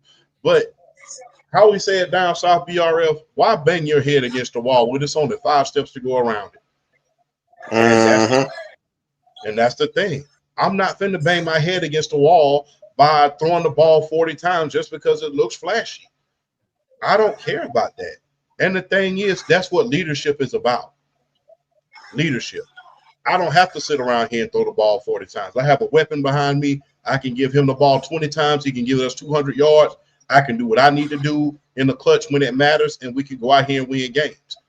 That's what matters as a quarterback. Like I stated, it takes a bigger general to take a step back in order to say, I have a great weapon in front of me than to put your ego in front of you. When you start putting your ego in front of you as a quarterback, wanting to pass every freaking down, that's where Jeff Georges are created. That's the thing. When you have a leadership mind like a Jalen Hurts, when you say, I have a hell of a running back, a Hall of Fame caliber running back that I can give him the ball 30, 40 times a game, and guess what? We can still produce points, we can still win games, and I can take that step back. That's what leadership is all about. Well, why should I suffer? And why should I risk putting the ball in dangers, putting the ball in there when I have a back that capable? That's what a lot of guys and a lot of sports commentators are not understanding. Why do I need to put the ball in danger 40 straight times a game when I have a running back the caliber of a Saquon Barkley? It makes no sense. And guess what? If you want proof of how valuable a running game can be and how a general can take a step back. Look at what happened in the Detroit Lions game this past Monday with Detroit versus Baltimore. Guess what? Sonic and Knuckles. Let them run roughshod. If what we're doing is working, I could care less how the outcome. I could care less what the box score say. As long as that box score say the W at this point, it doesn't matter. And like I said, you have another quarterback in the NFC by the name of Jared Goff. He has two great running backs at his disposal. I don't hear him getting a lot of criticism. Because unfortunately, the difference between Jalen Hurts and Jared Goff is that Jared Goff puts up crazy passing numbers compared to Jalen Hurts. And that's the thing, though. And unfortunately, they use that against Jalen Hurts. What you saw from Jalen Hurts, he can do that. He's capable of doing it. It's just the fact that because of what he has in terms of the roster as presently constructed, he's not asked to do much. But in situations, he ain't got no problem taking over. And last week was the latest example. But champ, I know you love D. I know you love Mama PSP. Shout out to both of them. I am not gonna let Mama Champ off the hook. You're gonna have to explain to her and to explain to Dallas Cowboys what the hell happened last week against Chicago. Because you and I, we predicted Dallas to beat Chicago. And Caleb Williams was cooking in the first half. Y'all did? Y'all did? Yes. Damn, I hated I missed last week. Man, I was on Chicago all week. I hate that you damn missed too. 239 passing yards in the first half. Dallas's defense gave up. And they talked about Caleb Williams, his fingernails, all this other stuff about Caleb Williams not being focused. Second year as a quarterback, first year with Ben Johnson. And they just torched him. The Roma Dunze, the flea flicker pass, 3 first half touchdowns in the first half. Dallas's defense, and what made it worse for Dallas, unfortunately, with CeeDee Lamb with the injury, he's going to be gone now for 4 to 6 weeks, and they couldn't. You know what, champ? Mama Champ had to be throwing up, or had to be on her bed thinking, why do I keep supporting this team? Because that was painful for her. I ain't even let her watch the game. I ain't turned on the TV. That's because you watch the games for her. You love your mama too much in order for her to be subjected to that type of pain. I wasn't gonna let her see that. That was crazy because they came out there and I said, "Oh shit, we in some trouble." I wouldn't even blame you if you flipped the channel and watched the WNBA games, which you were doing throughout that Sunday. But champ, that was an ass whooping. Of biblical proportions. Look, I hate that for Dallas, man. Look, I hate that for Dallas. I really do. I don't know what to say. And you got to wonder, look, and this is what I said on, on my TikTok, man. You have to wonder if Jerry Jones saw what was coming and just said, you know what? I see a lot of bad crap coming in the near future. Let me start getting something for this high commodity that I have before it's too late. Because it looks like we may be rebuilding in the next couple of years. Because I thought that was going to be, even when they got off to that, when they jumped on them, I'm like, all right, we got ourselves a game on our hand. And then it just started getting worse and worse and worse and worse. It got worse, real bad. And that defense cannot stop. It cannot stop a nosebleed at this point. And it's getting, like I stated, you have to wonder if Jerry just said, look, I see something real bad coming this season. Let me go ahead and let me start making trades so I can rebuild this team in a hurry. So that way the Dallas fan base won't have to wait for too long. Because the way it's looking right about now, that defense, it is super bad. It is ugly. It is ugly. It's super, in the great words of Jay-Z, is super ugly. So I don't know what to say, and especially that throwing interceptions. It was that was I don't know what to say, and it gets even and it goes from bad to worse with CeeDee Lamb getting hurt. Luckily, you have another number one receiver in the form of George Pickens. Let's see what he can do now. You have another number one receiver, so let's see what he can do. But you gotta when he's dropping passes, he's looking like George Chitlins. Yeah.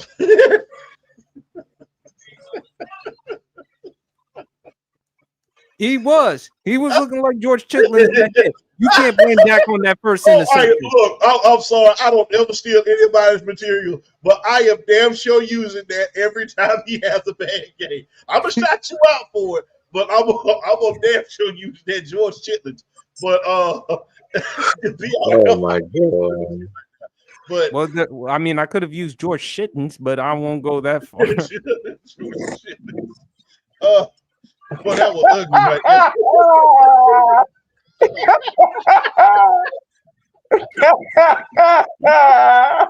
George Chitlins, what the hell? Damn!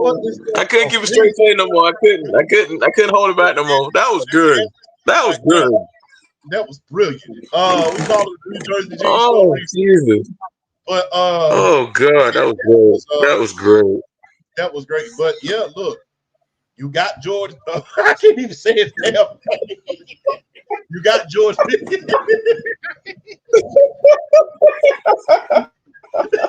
can edit that out. But you know I'm editing the shit out of that. I'm editing the fucking out of that clip. You can edit that out. But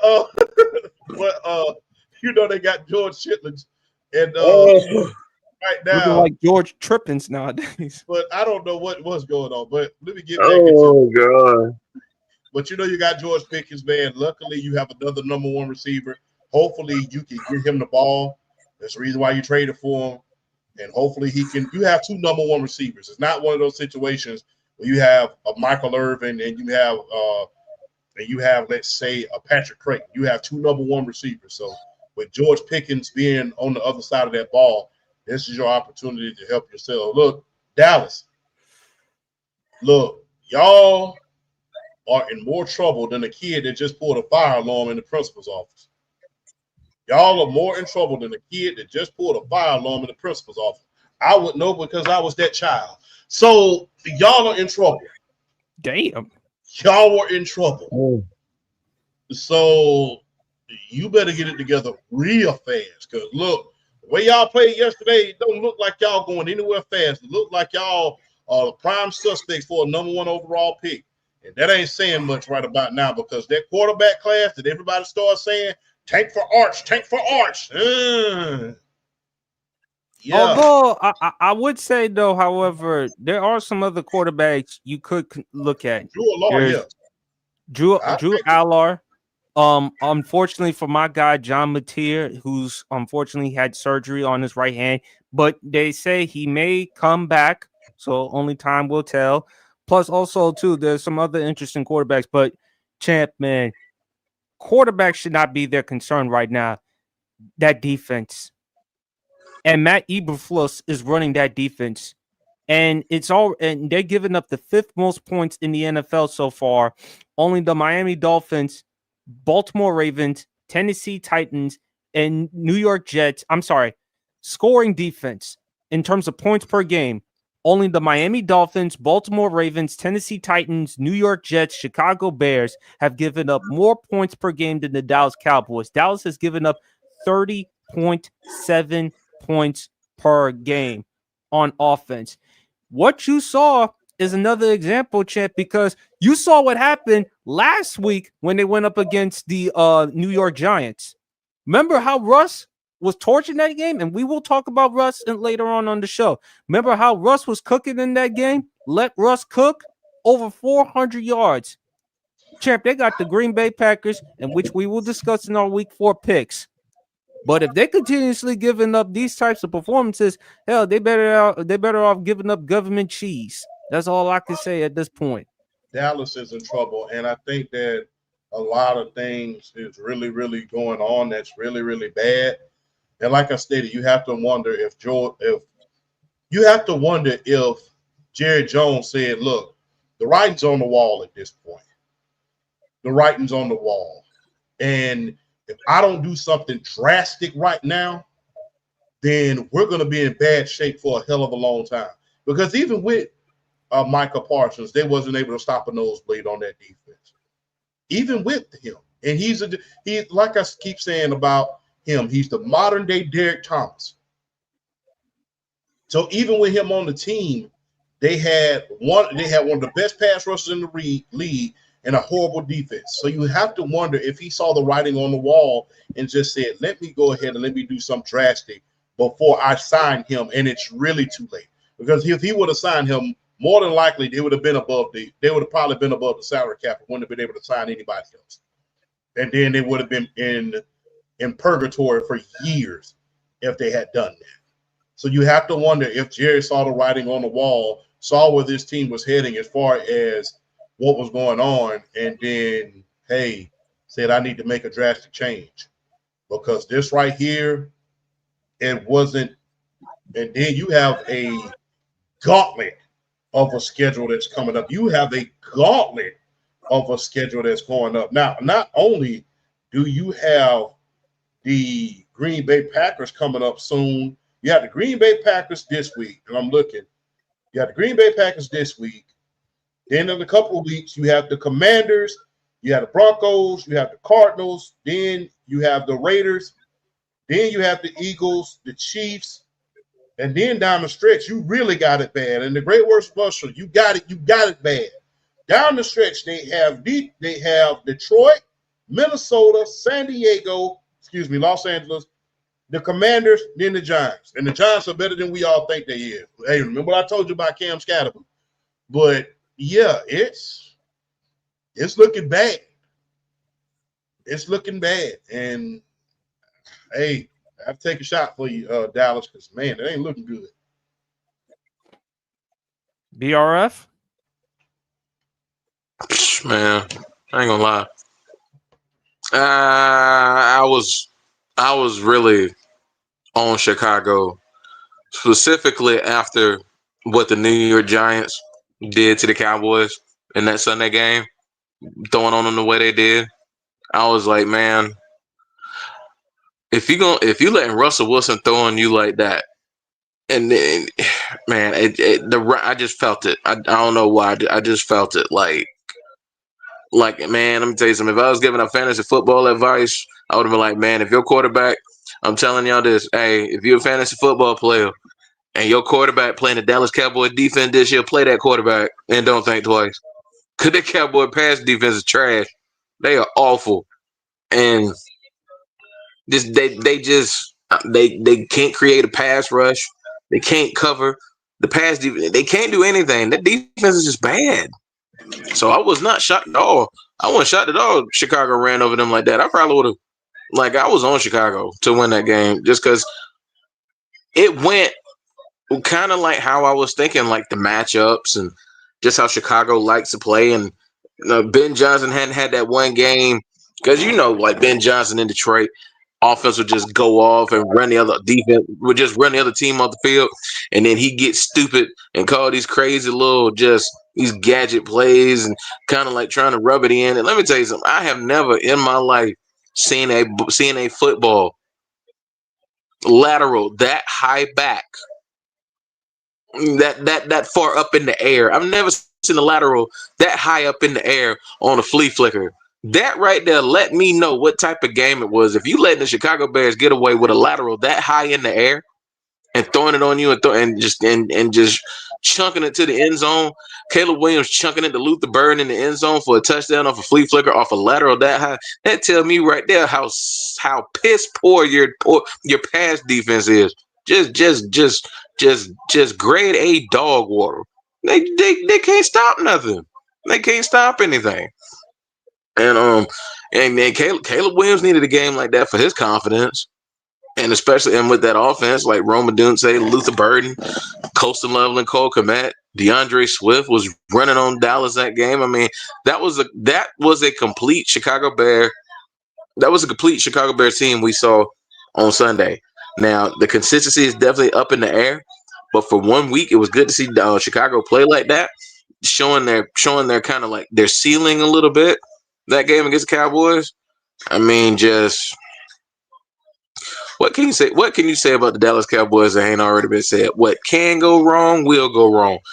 That's the Dallas Cowboys. It's like it don't matter what's going on with them. They could be on a 4-game winning streak. You looking for them to get their ass whooped in some way, shape, or form eventually against opponent, an opponent either on their level or just kind of like slightly below it. But you just I don't know. That game was, I ain't gonna lie, that game was like one of the least shocking games for me on Sunday because I had a feeling about what Caleb Williams was gonna do to that defense, and he shredded them.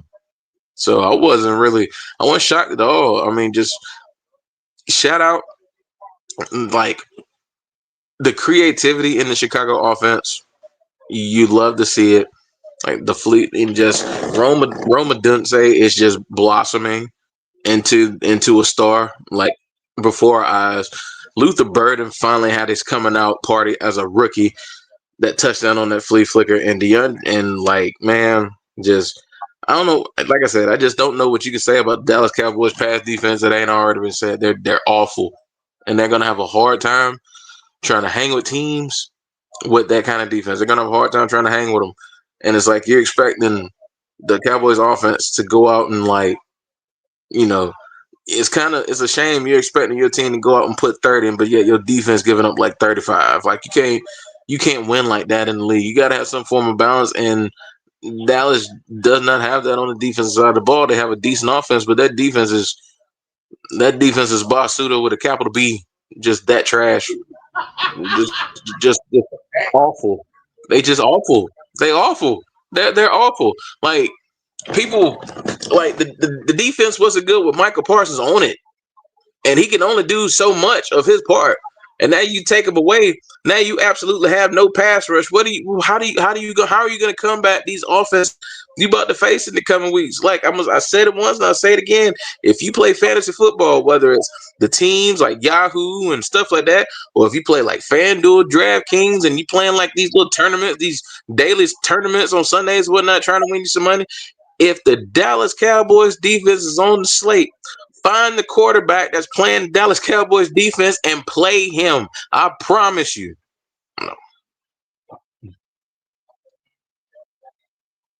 Tragic. Tragic. Look, there's a lot of things that need to be addressed on Dallas, man. Number one, look, offense ain't the problem.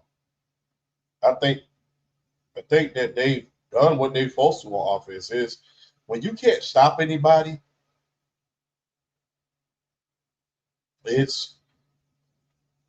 you're stuck. When you can't stop anybody, you're stuck. We've seen way too many times throughout the history of the NFL where teams are good on offense and their offense just have to do too much. Hell, we see that now when Joe Burrow's healthy. Damn, they got to put up down there 50 points in order for them to win. So, and if you really look at this team in Dallas, they're in the same boat, except their quarterback is not as talented. And it's sad, man. Look, say all we want to, man, but the NFL is always great when the flagship franchises win. That being Dallas, Pittsburgh, and the Washington Commanders. Those are the flagship franchises. When Dallas wins it, it's on steroids. But when Dallas is losing, it's a lot of conversations, man. And those conversations start and end with Jerry. They started in with Jerry, and people are going to knock him for that. But like I stated, you have to wonder if he didn't see the writing on the wall at the beginning of the season and say, hey, man, my team's not going to be getting anywhere fast right about now. And judging on right here, right now, he just said, you know what, let me make a trade and make a big old splash before it's too late, before we end up in a situation where we can't get nothing. Try to see if we can get BRF on the show, but Champ, feel free anytime you want to use the George Chitlins joke. George Chitlins, I like that, man. I hope you clip that. That was question. amazing. I am. I mean, there's That George. was amazing. I was going to use George Chittens, but George Chitlins, that was pretty cool. Yeah, George Chitlins is pretty good, man. We don't want Mama PSP to see the curse. We can edit that out. We can edit that out. Please, I mean, Mama PSP cusses a lot worse. I mean, she from the Bronx. I mean, she and Cardi, Really? no, she from the Bronx. She and Cardi B. I mean, that's the only thing she loves herself from Cardi B. So she loves cussing from time to time. So I mean, where do you think Cardi B gets it from? I mean, when you come from the Bronx, you known to cuss. So hey. But and I thought I was bad from coming from Cologne. Oh no! I told you, New York, man. People crazy. It's almost a ball game. Champ. Speaking of New York, what were your thoughts about the Giants benching Russell Wilson? My bad. Go ahead. No, go ahead. Go ahead. I don't think that they look. I think this was a plan all along. I think it was planned all along. Is Russell Wilson super bad? He ain't super bad. But the thing is, we saw this happen before. We've seen this happen before. We saw this with Kurt Warner and Eli Manning. They're trying to get the young man in order for him to see what he can do. See what they got in the form of that first pick, so they can, see why they traded up in order to get him. They're trying to see what he can do. And I don't blame him. Look, when you're getting all the yards that you can and you throwing interceptions in critical games, that's something to be said. Like I said earlier, and I said this at the beginning of the season, this offense on paper is better than what we think it is. You got Tyrone Tracy, you got Cam Scatterbull, you got a number one receiver in the form of Malik Neighbors. You have good enough defense. You have three guys on that defensive side of the ball that are capable of being generational, in the form of Abdul Carter, in the form of Dexter Lawrence, in the form of Brian Burns, and then you have Kayvon Thibodeau. Is a hell of a pass rusher within himself. You have cornerstones on the offense and the defensive side of the ball. Now you have to see what your future is in the form of Jackson Dart, and did you make the right decision? I think that this offense is better than what we think it is. I think with Cam Scatterbull and Tyrone Tracy, you could have a combination for years to come. And I thank God that we are back in a situation where the running back position is being put in high regard once again. We saw that as an example last year. But thanking my lucky stars, thanking God for that, because right now you have a two-back combination that can pretty much get you where you need to be. You have a Tyrone Tracy that is a runner, that power, speed. Then you have a Cam Scatterbull. He can come out there and play damn near every position in the backfield known to man. Right. He can come out there. He can run. He can catch. He can pass. He could, he could do a lot. He did a lot of good blocking. Scored a touchdown. Did the black flip and everything. So I feel pretty good about Jackson Dart. I want to see what they're able to do on the offensive side of the ball with him at the helm. That's not to say Russell Wilson is bad, or he's washed at this point. But the thing is, you knew it was going to come a time where, look, let's see what we got for the future. Had Russ won those first 3 games, you probably would see a different story. But now that you're seeing this, it's like, let's see what the young man can do before, we get too far behind, and see if we can trust him for years to come. Not just this year, but next year as well. And you never know, man. You just never know. But my bad for interrupting. No, it's all good. Don't worry about it. No sweat it. You always gonna be a part of the Sports PSP pod. I'm just checking out this Virginia up 46-38 against Florida State in overtime. So upset alert. So gotta wait and see on that. Yeah, 46-38 Virginia. Oh my God. Yeah, and Florida State, they were kicking ass the first couple of weeks. Remember what they did to Alabama in the season opener. But beat them like they stole some. But here's my thing, champ. It was going to be at some point in time they were going to put in Jackson Dart because they want to go with the young quarterback. Let's see what the young quarterback can do. if you look at the Giants' offense in the past 3 games with Russell Wilson, in team offense, I'm reading the stats right here from Pro Football Reference. In team offense, the New York Giants, they are ranked in team offense right now. I'm looking at it. See right here, 27th in team offense. They are top 10. They're 10th in passing offense. In rushing offense, they are 22nd. In scoring offense, however, they are, let's see, look right here, 24th. And in points per game, the New York Giants, they are averaging in terms of points per game just 17.3. So my thing is, champ, look, not to mention they've struggled in the red zone and they've also struggled on 3rd and 4th down conversions. Yes, indeed. That's on Russ as well. And by the way, it's official. Virginia just beat Florida State 46-38. It took double OT. That's the beauty of that. But champ, that's Wow. the beauty. That's the beauty of college football. What the blank going on in Miami, bro? Wow. Yeah. But my thing is, champ, look, and shout out to our guy Broad Sports, because he mentioned an interesting stat. You know who the Giants' next opponents that they have to deal with? Obviously, they have to deal with the Chargers this week.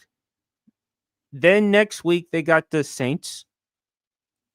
Then on a short week, Thursday Night Football Prime, Amazon Prime against the Philadelphia Eagles.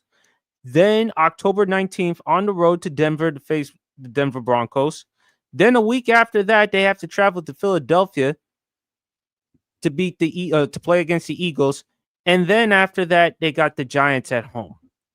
So when you look at their schedule, these next 6 games, challenging. And why now with Jackson Dart? Why couldn't you put in Martin Luther King Winston, Jameis Winston? Now again, hey, I think they just did it, champ, because look, Brian Daboll's on the hot seat. And to make things worse for Brian Daboll, you look at the success Daniel Jones is having in Indianapolis. Is that not an indictment against Brian Daboll? Yes, it is. And, you know, New York hasn't had a coach since Tom Coughlin. Let's just keep it all the way above.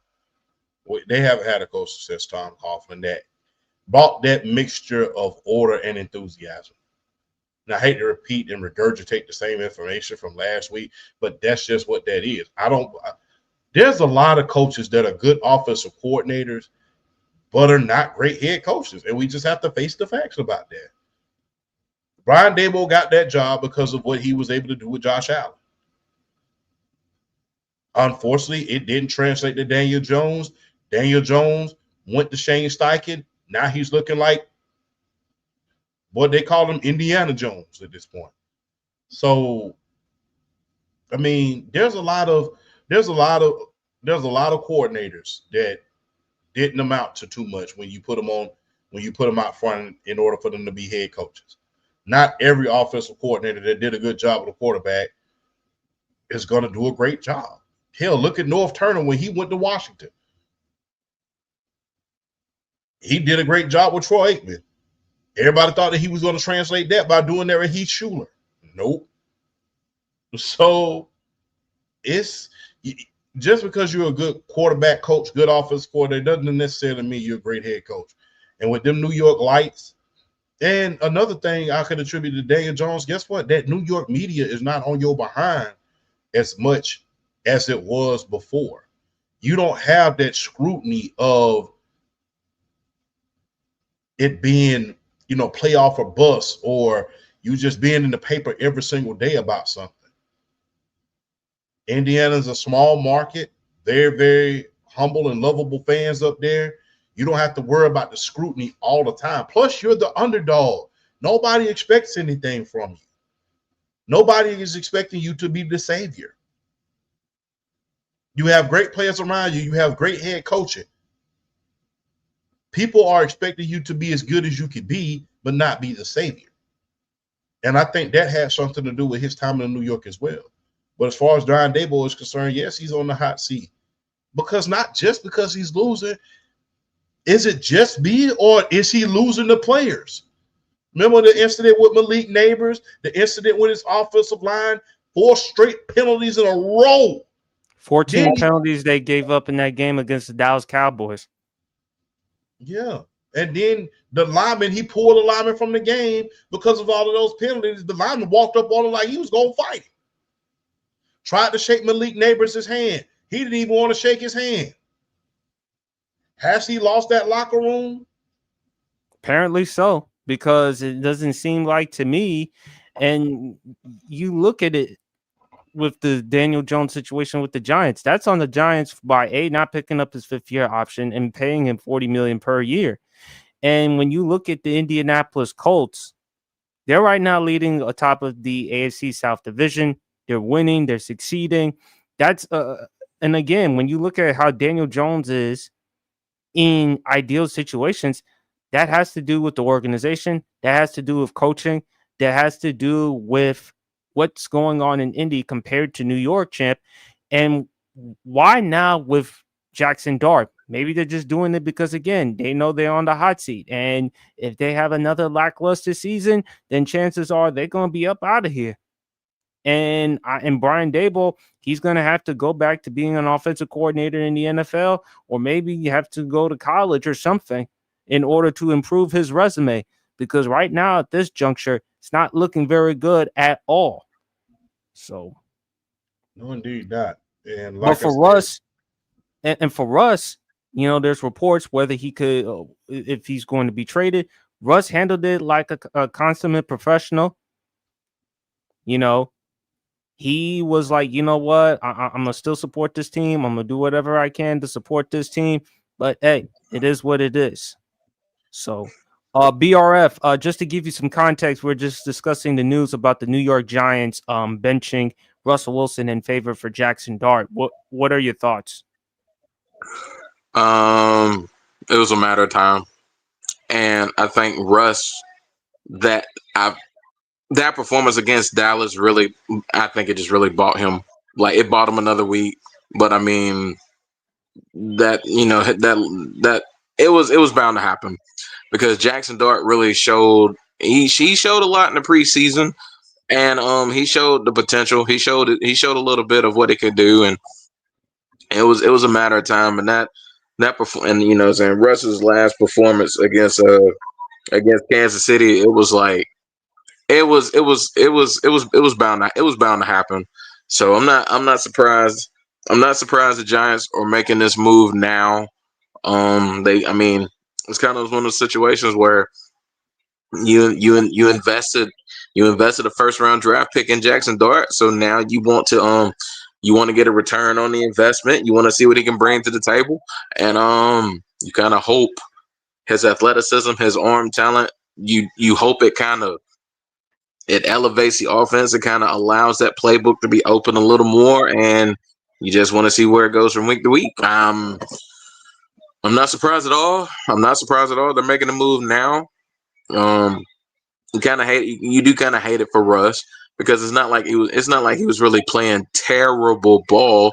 It's just, you know, when you invest, you have that type of investment on the bench, you kind of want to see what you have in him. So I'm not surprised they're making a move now. And welcome to the NFL, Jackson Dart. We get to see what you do on a weekly basis, and hopefully you can kind of elevate this offense, because it's like I've talked about it before. It'd be one thing if the New York Giants didn't have talent on the offensive side of the ball. But I mean, the New York Giants have talent on the offensive side of the ball. They have Malik Neighbors. They have Wan'Dale Robinson. I mean, Tyrone Tracy hurt his shoulder, but you got Cam Scatterboo back there. I mean, it's not like the Giants don't have offensive talent there. So hopefully Jackson Dart can kind of elevate it. You know, they talk a lot about his arm talent. We saw the athleticism at Ole Miss. So we kind of we get to see how he can translate to the next level, and we, shout out to him, wish him nothing but the best, and I hope I hope he does well. I'm not surprised. I'm not surprised they're making this move now. I'm not surprised at all they're making this move now. You want to get the return on the investment eventually. I mean, you have a first round pick on the bench. You got to see what he can do. That's the truth. Let's get into some college football. Big game for y'all two tomorrow. Saturday Night Football on ABC, 7:30 p.m. Alabama versus Georgia. Who wins? I'm scared, bro. I do not like playing Alabama, and usually I'm a homer man, but I'm legit frightened. Even though we're playing at home and we're playing the blackout, it's so much stuff going against us. The last team that beat us at home was Bama. The last team that beat us during the blackout was Bama. And it's so much going against us at this point. And I'm just afraid at this point. It's just like I said, it's a very, very frightening thing. One person scares me the damn most, and that's that damn Ryan Williams. This dude scares me. Especially after what happened last year. Exactly. But on that note, who's that coming down the track? It's the Mean Machine in the red and black. I'm still going with that red and black. I'm still going with them. You got to have faith, man. We at home. We bringing out the black jerseys. I think that we have a chance to win. I think we have a pretty good chance to win. Especially, I think our resilience got tested when we faced Tennessee in that away game. I think that if we get into a situation where we have to show and tell this year, we can. And I believe that Mike Bobo, as much as he's criticized for his conservativeness, as much as he was criticized for his conservativeness last year, it looks like he's unleashed the playbook when it comes to Gunnar Stockton. Uh-huh. It looks like he's unleashed that playbook.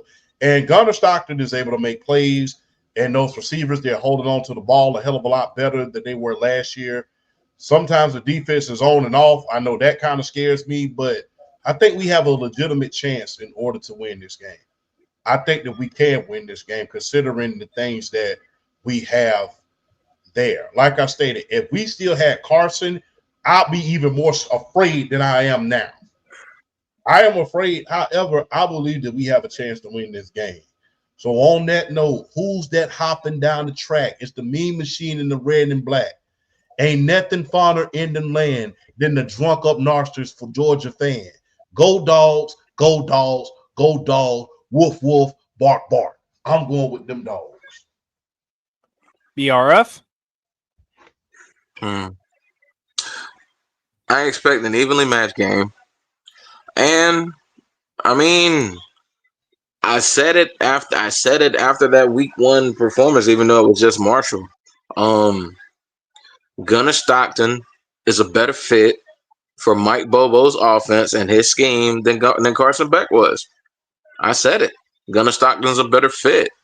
Just it's the sheer athleticism that Gunnar Stockton brings, his ability to run the ball.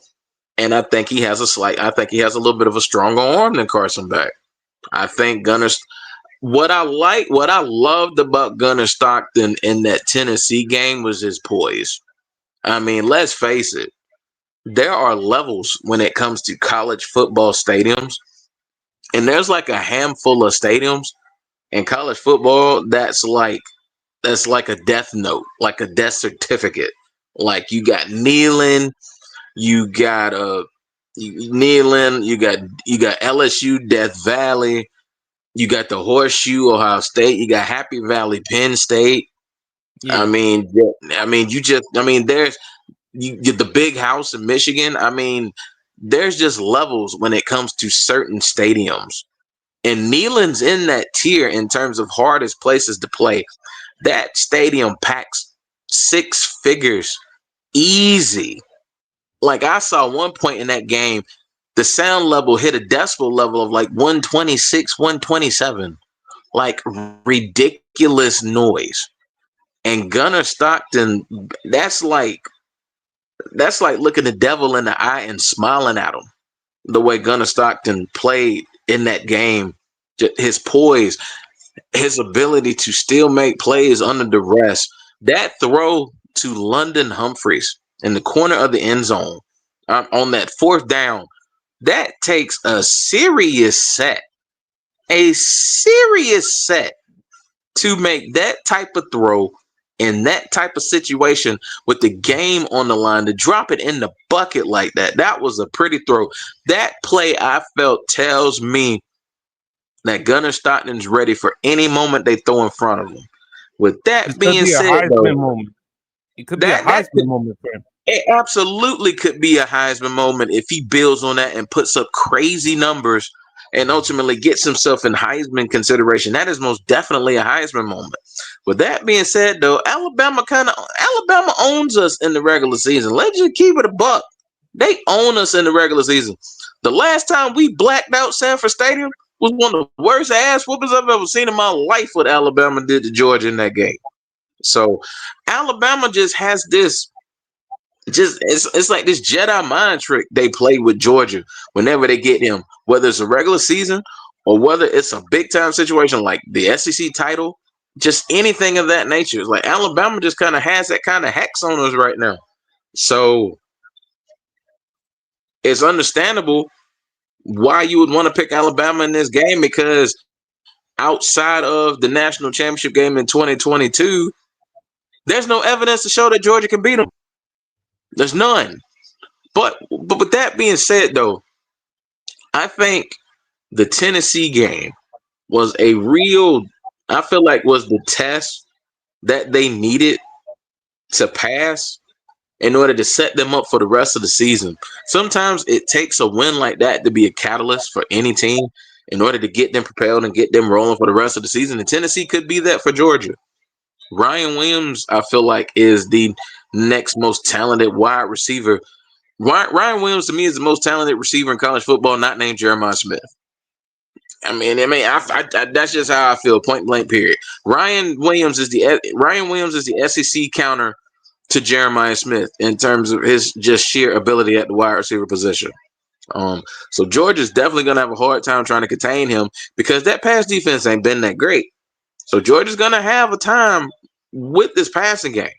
But I do like the receiving core that Georgia's bringing to the table this year compared to last year.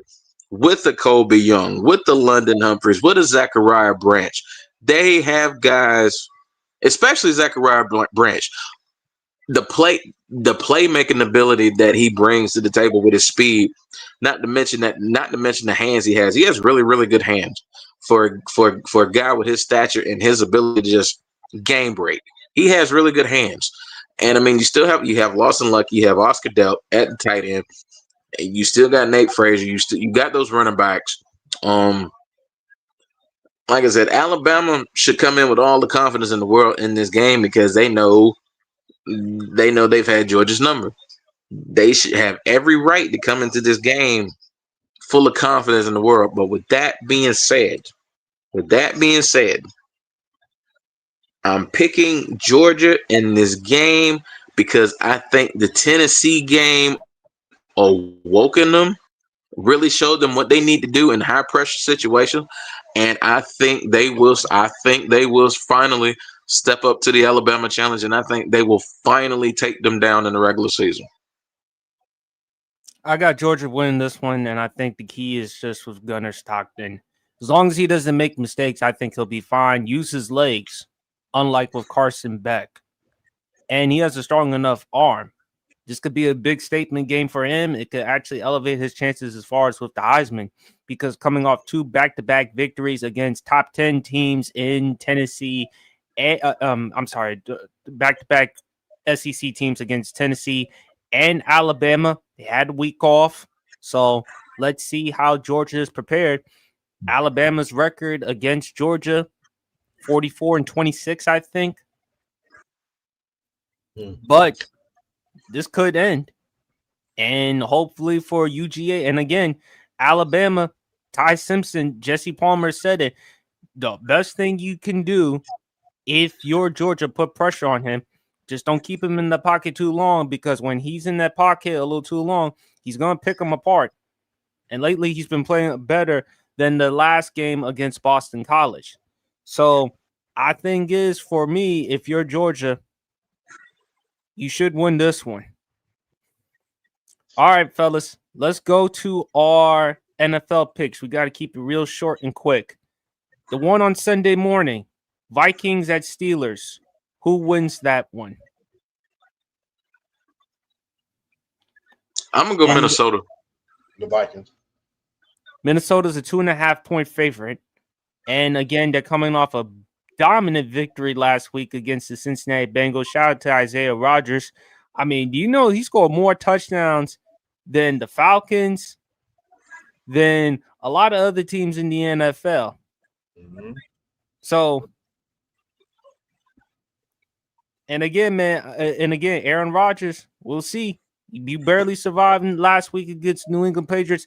Let's see in this one. Commanders at Falcons. I have Atlanta. You would pick Atlanta. I see that reverse psychology coming. I see what you're doing. See what you're doing. I'm being slick. What, I'm being slick? You being a little slick. I'm being smart. I'm being smart. Nah. That's that reverse. Why do you think Chad calls me the New Jersey Genius for a reason? Why do you think I'm going to win without no Jaden Daniels and without my number one target? If Mariota actually beats y'all, hey. Look, it's like I said, I don't get too up and I don't get too down. The reason why I'm going to pick the Falcons to win this game is the defense. It's that front seven. I mean, it's just the way the defense has played this year. They're still like top 5 in like yards allowed or whatnot. So I think the defense, with the speed they have, with the athleticism they have in that front seven, they should be able to contain Marcus Mariota, stay in the rush lanes, contain, because we know Marcus Mariota. I mean, from experience, we know the man does not have the strongest arm in the league. Just be smart. Don't overplay your hand. Keep him in front of you. Zach Robinson, let Mike throw the ball. Quit all that dinking and dunking stuff. You got Drake, you got Darnell, you got Kyle. Let him push the ball down the field. I promise good things will happen. I'm going to pick Atlanta to win. Oh, of course, exactly. Ray McLeod has been one of the better slot options in the league over the past year plus. So I'm gonna go Falcons here, just for it's a sense of urgency. They gotta have it. I think we see an urgent team come out there and play one of their best games. I got Atlanta winning this game. Big fella, do you still love Atlanta?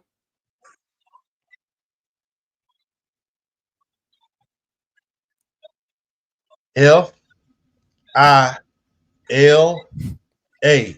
Forever means forever. And forever, I love Atlanta. I think we win this game. If this were Atlanta versus New Orleans, without hesitation, you just say forever, I love Atlanta. Mm-hmm. Because Washington still got good play, even though they don't have Jaden Daniels and Terry McLaurin. Washington still has players on that squad, so it's one of those you can't just be like, oh man. Not to mention Dan Quinn is the former head coach of the Atlanta Falcons. It's a revenge game for him and Marcus Mariota. It's a revenge game for him. They gonna come in ready to roll. Yes, they're looking to get revenge on them, and we'll see. But I still got Atlanta win that one. I'm being conservative. Okay, this one, Saints at Bills. Buffalo's a 14.5-point favorite. I think it's pretty unanimous, Yana. Buffalo. Yeah.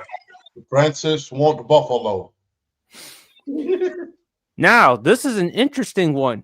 Browns at Lions. Detroit is a 10.5-point favorite, but Cleveland is coming off a victory. A very impressive victory against the Green Bay Packers. Hold on. They're in Detroit? Yes. Oh, Detroit finna run them out the building. They ain't finna pull the Packers. Detroit finna run them out the building. Look, thus far, Cleveland hasn't managed to score more than 17 points a game. They got out of Green Bay they beat Green Bay by the skin of their teeth. So Detroit is going to run them out of the building. The roar in the dome is going to be bad for them. It's going to get uglier than the masterpiece sneakers. I understand that Cleveland is number one in damn near every statistical category in defense, but Detroit is going to run the hell out of them. So. I got Detroit, but I think it will be a lot more interesting than what's getting credit. All right, next one. Panthers at Patriots. New England's a 5.5-point favorite. North Carolina, come on and raise up. Take your shirt off. Twist it around your head. Spin like a helicopter. That's for you, Harrison. I got New England. I got New England. Carolina never travels well. I got New England.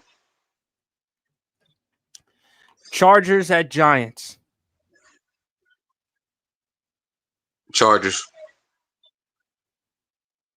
All right, Los Angeles, not San Diego. All right, Eagles at Bucks. Now remember, Bucks, no Mike Evans. Chris Godwin's still out. I got the Eagles win this one, 3.5-point favorite. If the Bucks had Kalijah Cansey, I give them more of a shot as far as their pass rush, but them losing him hurt. I'm gonna go Eagles on this one. I think the Eagles are gonna be able to. I think they stick with the Jalen Hurts game plan. I think they're gonna try to throw often on the Tampa defense. I got the Eagles. Big fella.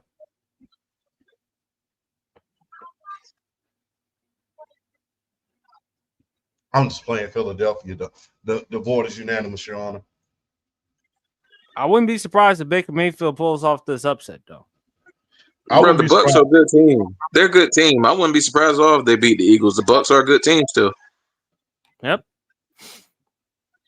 Interesting one right here. Both teams are 0-3. Titans at Texans. You got to go Texans here. The Texans.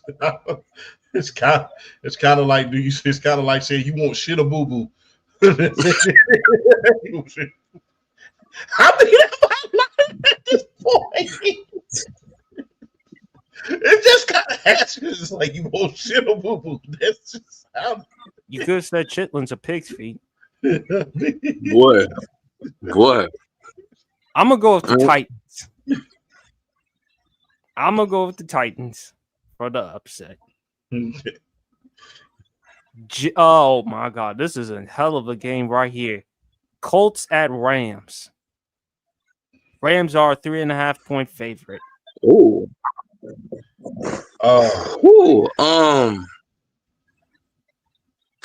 This is I love how Daniel Jones is playing. The Rams are gonna be upset after that loss to Philly. I'm gonna go home field. I'm gonna go Rams here.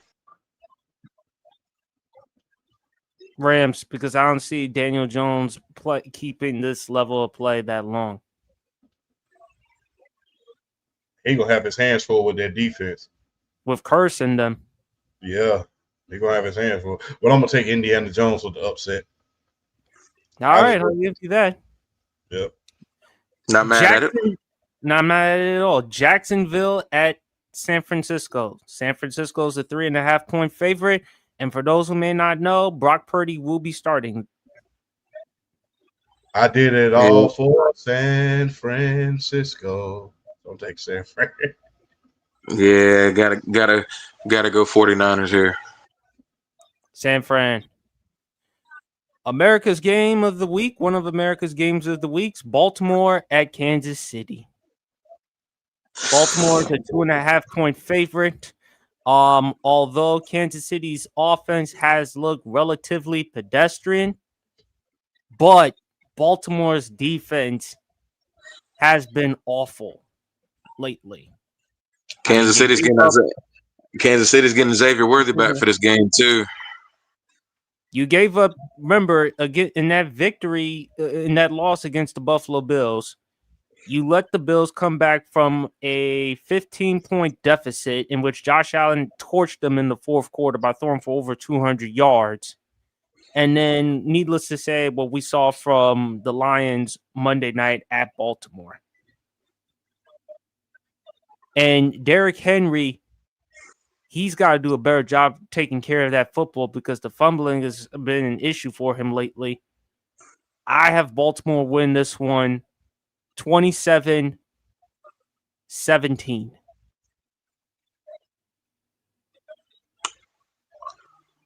I got 24-17 Kansas City.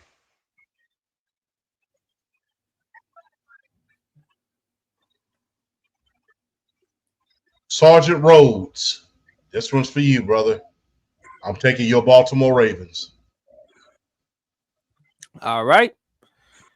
Bears at Chiefs. Oh, I'm sorry, Bears at Raiders. Bears at Raiders. Vegas is a 1.5-point favorite. So Brown is a boo-boo this time. I got Chicago. Because the Raiders, Geno hasn't been doing a good job taking care of the football. And look, Ashton Genty hasn't been playing that well, but that offensive line, though, they haven't done a good enough job giving him lanes and creases. I'll go with the Brownies. I'll go with the Brownies. I go with them this time. But I'll go with I'm not going with the Raiders, that's for sure. I really don't trust them at this point. So you go with Chicago. I go with Chicago. Plus, I want to see. Look, a lot of times we always want adversity to be the cornerstone of seeing what we can do. Let's see what Caleb can do when he's comfortable, when that jersey ain't getting dirty, when everybody ain't up in his face. Let's see what he can do in a side. Let's see what you can do when there's unlimited time on the spelling test and the teacher's not sitting there. Let's see. BRF? True. I don't know about a limited time. You still dealing with Max Crosby. I don't know about a limited time. He's still gonna get up in the grill at some point in this game. So I mean, if Christian Wilkins was still there, I would be a little bit more worried because he'd have that presence up in the middle. But without him there, with a little bit of tension, but the thing is, they're gonna double team the hell out of Max Crosby. He's gonna get his eventually. But I know, I know, man. But he's in that he's in that game record tier. Like, even though he's practically by himself, he can systematically change a game by himself. He's that good of an end. With that being said, I think that's where it's predicated on, because I don't think nobody else is going to be able to help him get the pressure on Caleb Williams. I think is where it benefits the Bears. So I'm gonna go Chicago on the road here. Packers at Cowboys. Green Bay is a 6.5-point favorite. Micah Parsons returned back to Dallas. As in the title of the episode, Return of the Mack. Shout out to the great Mark Morrison for that track. Who wins? Boy, I had a topic, man. If I'm the Green Bay Packers, you ain't used Micah Parsons to his fullest potential yet in terms of the playbook. I throw the entire kitchen sink with him against the Dallas Cowboys. I'm telling you, if Micah Parsons does not have at least 3 sacks against the Dallas Cowboys, I will be highly disappointed. I expect him to wreck shop from the first quarter to the fourth quarter. And it's like I said about fantasy defenses and offenses. If you got Jordan Love on your fantasy team, play him this week. He's going to eat because it's the Dallas Cowboys defense. Taking the Green Bay Packers, who still have more playoff wins in AT&T Stadium than the Dallas Cowboys do. Champ? Shout out to our guy, the Flash. So He's the greatest of the universe. Exactly. So on that note, Flash, this is for you. Go Pack, go. Go out there and murderize their asses. I would be shocked if Green Bay don't put up at least 35 in this game. I really think they're going to roll their defense. 35-27 Green Bay. Let's see if George Pickens plays like George Pickens instead of George Chitlins. Because, again, no CD in that game. So they're going to have to rely on him. Tolbert, how are they going to get the run? How are they going to get the running game going? And Micah Parsons looking to get revenge. All right, he gets three sacks Sunday. I'm gonna clip it. 7:15 ESPN. Jets at Dolphins. Jesus Christ! Another crapper boo boo. Telling you, boy. Toilet bowl at its finest right here, boy. You want piss or poop? This is, boy, I'm telling you. I can say something else, but I don't want to be too vocal. I'm like, Jesus.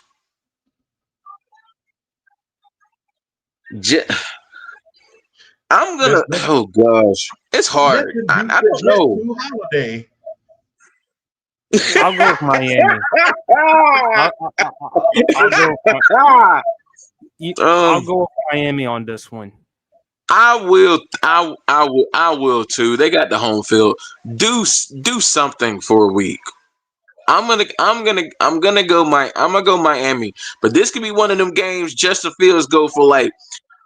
I think Justin Fields was playing. This could be one of them games he could go like 275 passing and 80 rushing. Like it could be one of them crazy Justin Field like games because it's the freaking Miami Dolphins. But I'm gonna pick the Dolphins here. Well, tell Aaron Glenn to start doing them stepping. It made me mad they lost that game. Because he deserved to win after hitting that dance step. He deserved to win. You mean that Alex Wright dance? Mm-hmm. Boy. That's that Alex Wright. You remember how Alex Wright used to be coming to the dance with this going for Nah, man. Somebody on TikTok put that dance to left, right, left. That drama song back in the day. Laugh. Somebody put that dance to that song. I'm like, that's perfect. That was absolutely perfect. He deserved to win that game after doing that because, boy, the Jets showed up that game. See, that's why I kind of want to pick them because they showed up against Tampa and they really should have won that game. So you know what? I'm flipping. I'm taking the Jets. All right. BRF changed his mind. He going with the Jets, champ. Nothing beats the Jet to Holiday. I'm going with the Jets. And Bengals at Broncos. I'm taking the Broncos on that one. Neither team really look too exciting right now. But I think the Broncos. I mean, if Minnesota can do that with their deep, I mean, don't get me wrong, Minnesota's got a real good defense. If Minnesota can do that, I'm scared of what the Denver Broncos defense is about to do to them. Mm-hmm. I got Denver, man, because like I said, without Joe Burrow, even though champ, they thought about even though they say Jake Browning. He ain't no Joe Burrow. And look at the Bengals record without Joe Burrow, Zach Taylor's record. That should tell you something. Exactly. All right, folks. My favorite topic, babyface or heel. Now, for those who may not know what babyface heel means in wrestling terminology, babyface is a good guy. Heel is a bad guy. Tweener is someone in between babyface or heel. So I come up with a list of athletes, celebrities, or some noticeable people, and myself in the panel, we're going to decide whether they are a babyface, heel, or tweener. Tony Romo.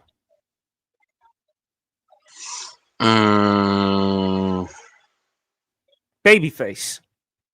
He's likable. I mean, look, I like listening to what Tony Romo has to say regarding football. I mean, when he does the NFL on CBS with Jim Nantz, I like the fact how he predicts plays before it's demonstrated.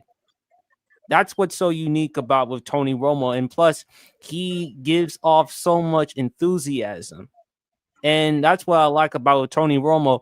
And look, even though he had a good football career, Tony Romo would have more of a chance of being in the Pro Football Hall of Fame as an announcer or a broadcaster, because the way that he's been doing his job now on the NFL on CBS, he's likable. He's still up there with the Dallas Cowboys for the most yards, most touchdowns. Tony Romo, look, there have been moments you look at him, the bobbled snap against Seattle. You look at the game against the Giants just before him and Jason Witten, they were at Cabo San Lucas, having a good time. And then after the game in which he threw the interception, Terrell Owens came to his defense. That's my quarterback. That's my teammate.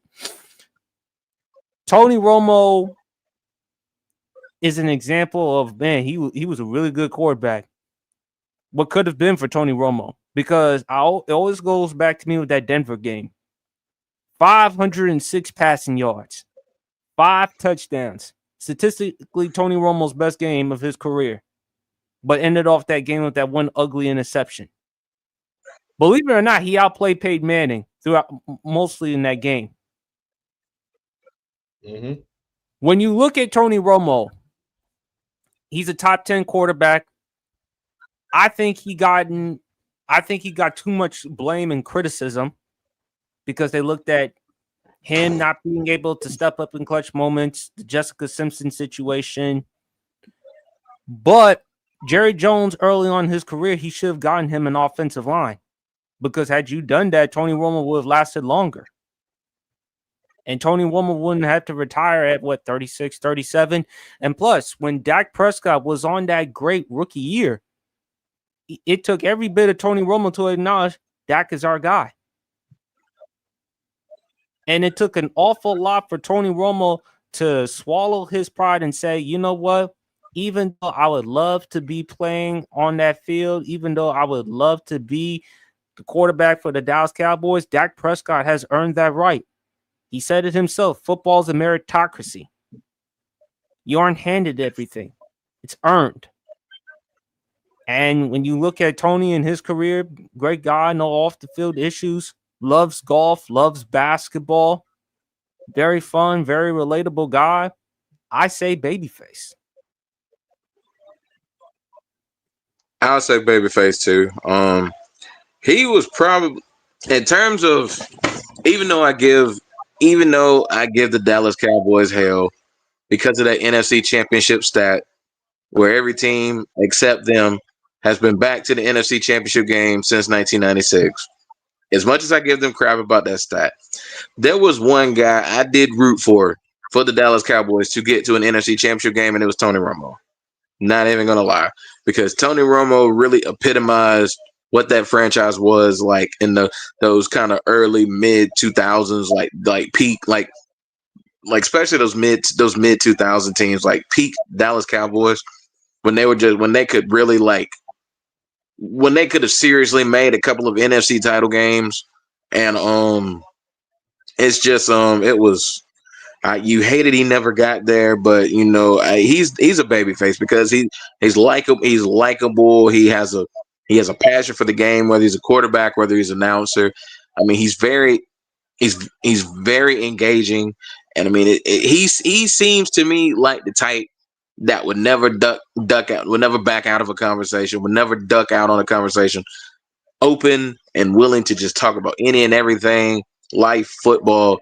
Tony Romo just strikes me as that type, as a likable, fun-going, just fun personality to be around. That just that charisma that he possesses. Yeah, Tony Romo is a guy you can't really root against, that you get behind. So yeah, Tony Romo's a babyface for me. Big fella. Undisputed babyface. Have we so easily forgotten that he was the underdog coming into the league. He was undrafted coming from Eastern Illinois. He was undrafted. Had to beat out not only Vinny Testaverde, but also Drew Bledsoe for the quarterback position. In fact, coming into that one, people wouldn't even think about him. They was talking about they brought Drew Henson back for a stint. Mm-hmm. They brought Drew Henson back. That's how desperate they were for a quarterback. And for him to come in and add some stability to that organization who had not had a lot of stability since Troy Aikman was amazing. Think about the quarterbacks that they had leading up to Tony Romo. Steve Hutchinson, Chad Hutchinson, Quincy Carter had a brilliant season here or there. Then, they went through Vinny Testaverde, who undoubtedly was an interception machine. You talk about Brett Favre, Vinny Testaverde. When you talk about high risk, very, very high reward, that's Vinny Testaverde. So then they got Drew Bledsoe, to be a Parcells factor. Then they finally benched him, the veteran quarterback who had been to a Super Bowl and everything, got replaced by Tom Brady. And they brought Tony Romo in. They saw what he could do. Eventually, they made the playoffs. Credit to Sean Payton for discovering him. Credit to him for discovering Tony Romo, because he's the one who discovered him. As a matter of fact, it wasn't supposed to be Drew Brees in New Orleans. It was supposed to be Tony Romo and Sean Payton. But Jerry Jones said, hell no, you're not getting Tony Romo. This was before he even was the starter, back when Drew Bledsoe was the starter. But he said, no, you're not getting Tony Romo. He was going to trade for, and ironically, although Romo was riding the bench, he offered a second-round pick in order to get it. So it was supposed to be Romo and Sean Payton, not Brees and Sean Payton. They only went after Brees when they saw they wasn't going to get Tony Romo. Interesting. Yes, indeed. That was a trade that almost. So and shout out to Tony Romo. Ricky Tony Romo won me a Yahoo Fantasy League his rookie year when he came in to be the starter. So shout out Ricky Tony Romo. Had to get that little quick, funny little tidbit in there. Won me a fantasy league. So shout out to you, sir. Yes, indeed. So how can you not root for the underdog? He wasn't supposed to be there. He fought the odds in order to get the quarterback position. Finally became the quarterback. Finally was able to elevate himself. Finally was able to be an all-pro. Finally was able to get close to an NFC championship game. It just wasn't to be. I mean, the thing is, if we were talking about him on any other team outside the Cowboys, if we were talking about him on, let's say, the Arizona Cardinals and he did what he did, he'd probably be held in high regard. If he was talking about him on, let's say, another type of team, let's say the Carolina Panthers, he'd be held in high regard. But because it's Dallas, America's team?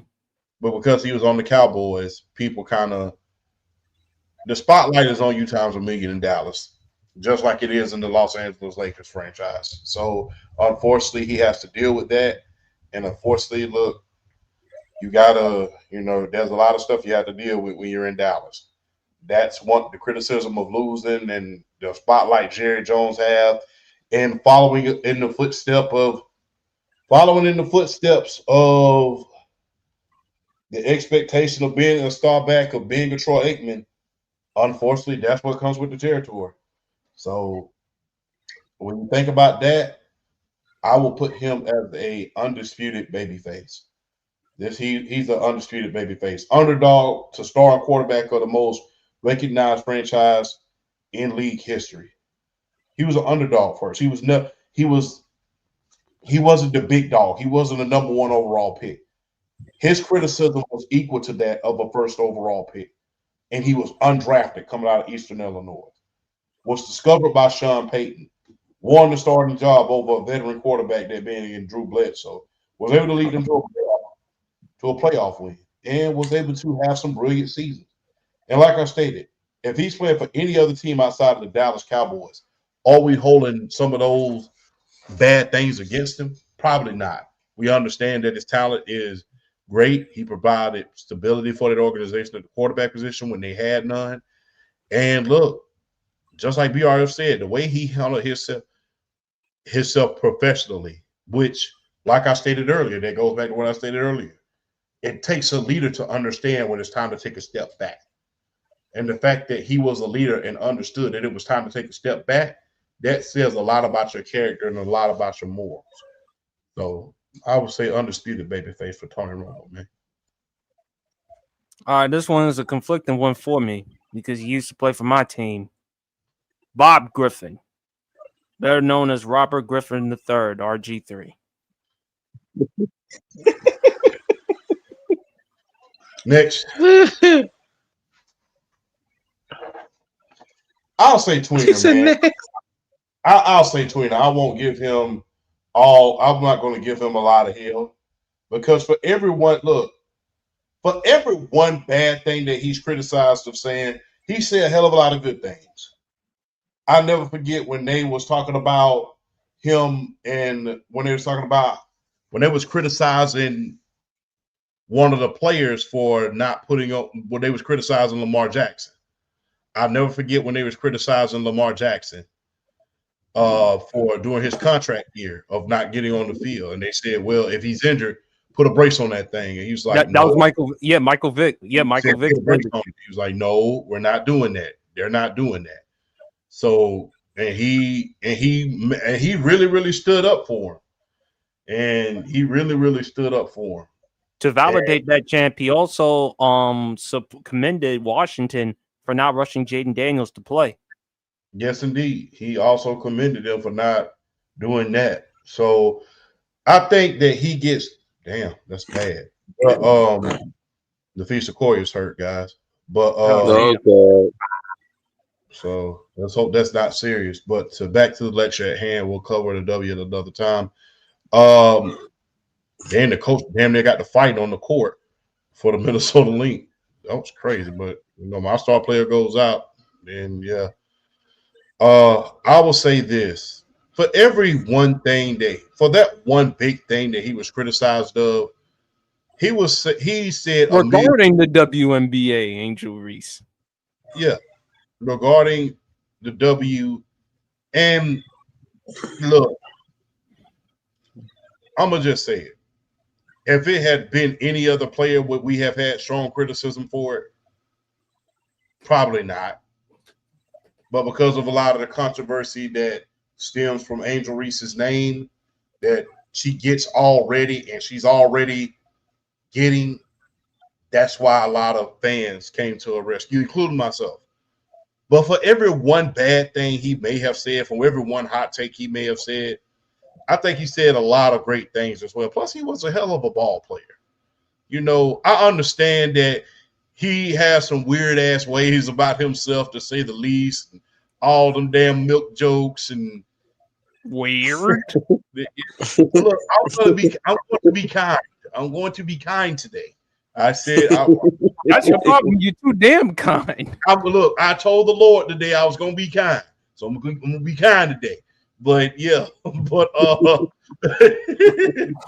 going to be the atomic bomb like I am on the other show. But for every one bad thing he might say, there's a lot of good shit that he said. And I can say in his defense that he said. But like I stated, that one Angel Reese thing got everybody going. And, his beef with Ryan Clark and some of the kind of cringeworthy things that he do on the internet, the whole milk thing, saying jigaboo on damn Sports Center. And, although he came out and apologized about that, but brother, read the damn room and realize where you at in this world. You can't say that type of stuff on television like that. But for every one bad thing he may have said, especially the one about Angel, he said a hell of a lot more good things. But honestly, like I keep saying all the time, man, 1,000 attaboys is erased by one odd shit. And I believe that whole comment about Angel Reese and him lying about certain stuff about Angel Reese, that was his aw shit moment. And unfortunately, that's going to go with him forever. But for every one bad thing he may have said, he said a ton of good things that you can really commend him for. And guess what? for that, I'll label him a tweener. But all them little milk things and milk jokes. But look, I'm gonna just be real. Who am I to talk, man? I'm always talking about the chocolate factory. So I mean, it is what it is. It is what it is. I can't talk about anybody when it comes to that regards.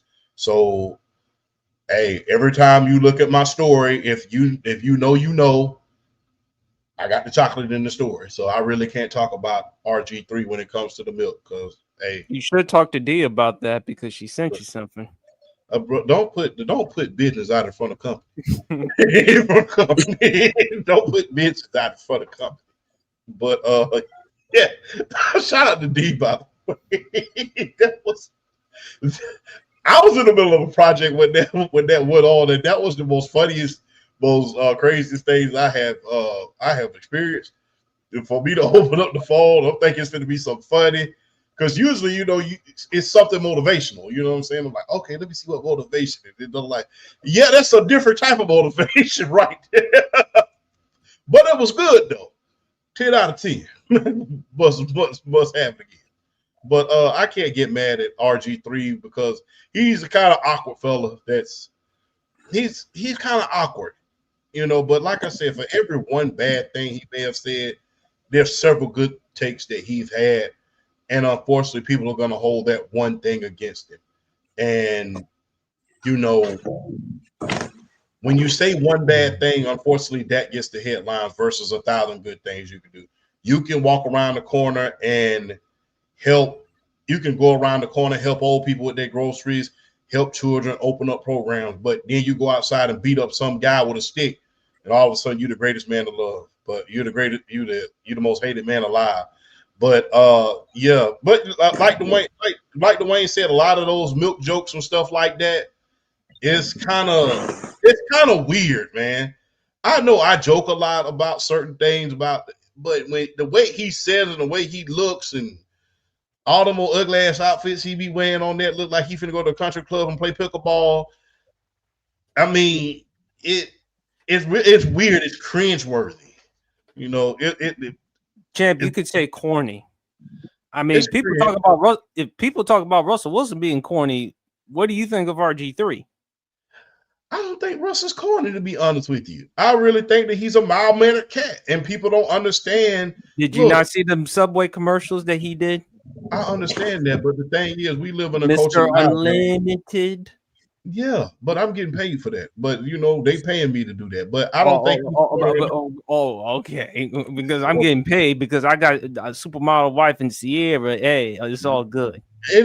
Look, man. If I went home to that every night, I wouldn't give a damn what people thought about me. You can call me corny all you want. Hey, you can look. If I'm Russell Wilson, look here. I'm gonna just be all the way 100 on this television show. You can call me corny all you want to. She got 5 babies for a reason, partner. So I'm just going to keep it all the way above. So you can call me corny or whatever you want. But that superstar wife I just got, she got 5 of mine. So, y'all can go jump in the lake. BRF. Oh, my Lord. Oh, our main man, Bob Griffin. Oh, Bob. He's trying to get back in the good graces with some of his more recent tweets. I know he had put one out not too long ago. He was defending somebody. I can't remember who he was defending, but I know he was definitely defending somebody. He's trying to get back in the good graces. I mean, I have to go, but I definitely have to go tweener here with him because, as a college football player and his first year in Washington, I mean, electric. You really can't get any electric from that. And then when you talk to him and you kind of get the understanding of him, his personality, he represents, a lot of the right things. Because I think he's basically a military brat. So, I mean, he's had to learn and grow up and see things, that, whether it's kids or whatever, how old he is, don't necessarily get to see with that type of upbringing. So yeah, there's did good, but then like you said, the really like it was the Angel Reese. It was the Angel Reese situation with him, and and he's in the and now it's like he's got beef going with Ryan Clark now, so it's like it's kind of like one of them things. But yeah, for me, he is a tweener though because for a lot of the crazy stuff recently that he's tweeted, he's put out good stuff, and I mean he will defend. He will defend the right person when it's time to speak out for them. So definitely, I would definitely say tweener, but like I don't think it's not in any sense of just a slight to him. I think it's just mainly like situations that he was forced into or situations that he puts himself into. And you feel like you might not have always handled it the way he should have handled it. But I mean, at the end of the day, you have to respect him for what he did in college, going to Baylor, winning the Heisman, and then that year plus just magical run and play, with Washington. So yeah, Robert, yeah, he's a tweener for me. He's a tweener for me. Heel. Okay. Here's why. First of all, regarding the Angel Reese thing, he falsely claimed that there's beef between Angel Reese and Caitlin Clark. Okay? He falsely claimed that there's beef between Angel Reese and Caitlin Clark, and he even heard from Angel Reese's camp. But according to Angel Reese and her mom, that wasn't the case. They publicly went on social media and denied what RG3 said. So that looks bad. Plus, he retweeted the photo of Angel Reese depicted, I believe, champ, as a monkey on the cover of NBA 2K26, the WNBA version. Correct me if I'm wrong. That's right.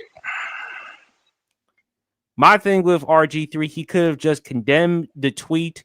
He could have just condemned the photo and leave it at that. But then he was trying to make a justification on why he was right, on why there was beef between Angel Reese and Caitlin Clark.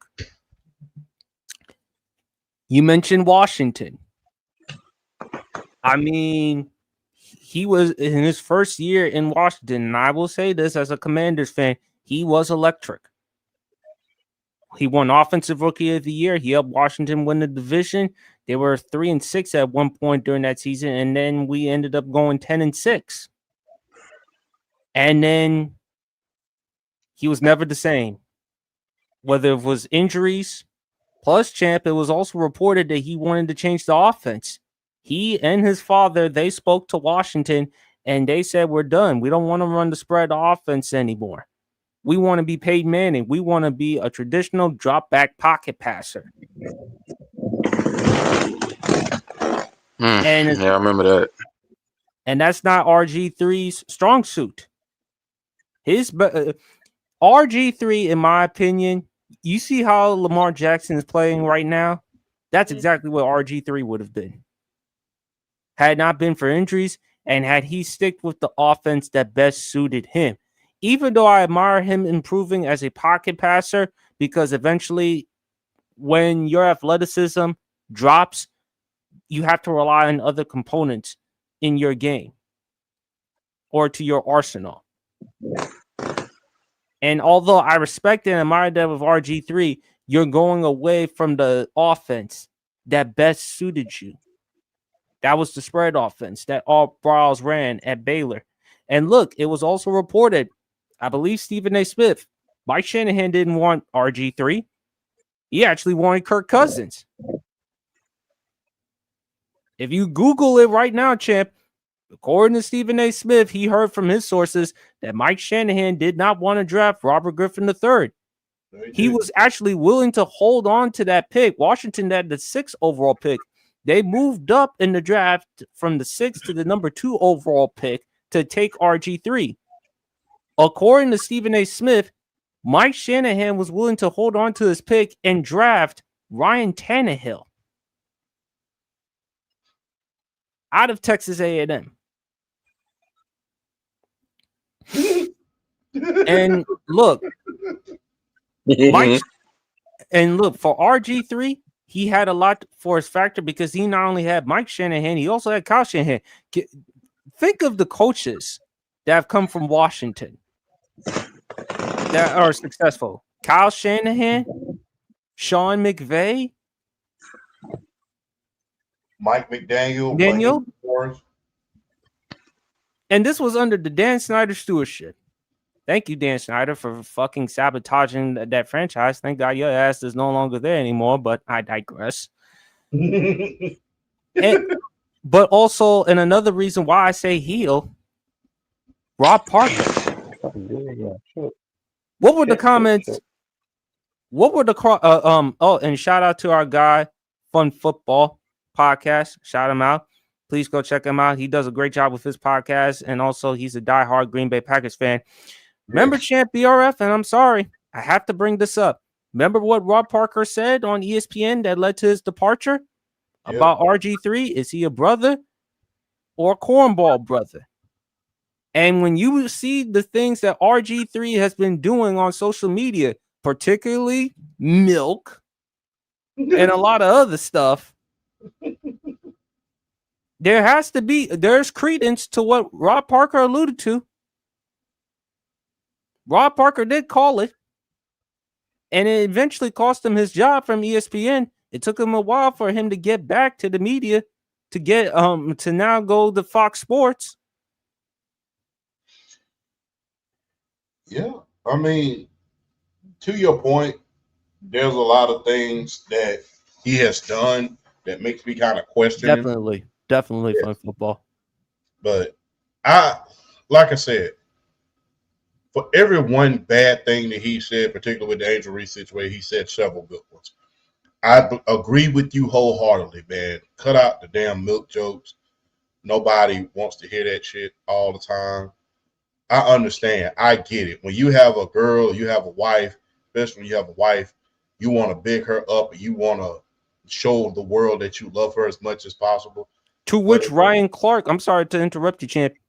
He even said, "Hey, I think his wife is a beautiful woman. I think she's a lot more than what RG3 calls her, which is milk." That's what Ryan Clark also said as well too. And the problem I have with RG3 with Angel Reese, you claim that there's beef, but Angel Reese and her mom were like, "Nah, you're blowing it out of proportion. You're making stuff up." Yeah. And the thing is, like I said, that's one big thing that turned into a molehill. That was a mountain that was made out of a molehill. It was a mountain.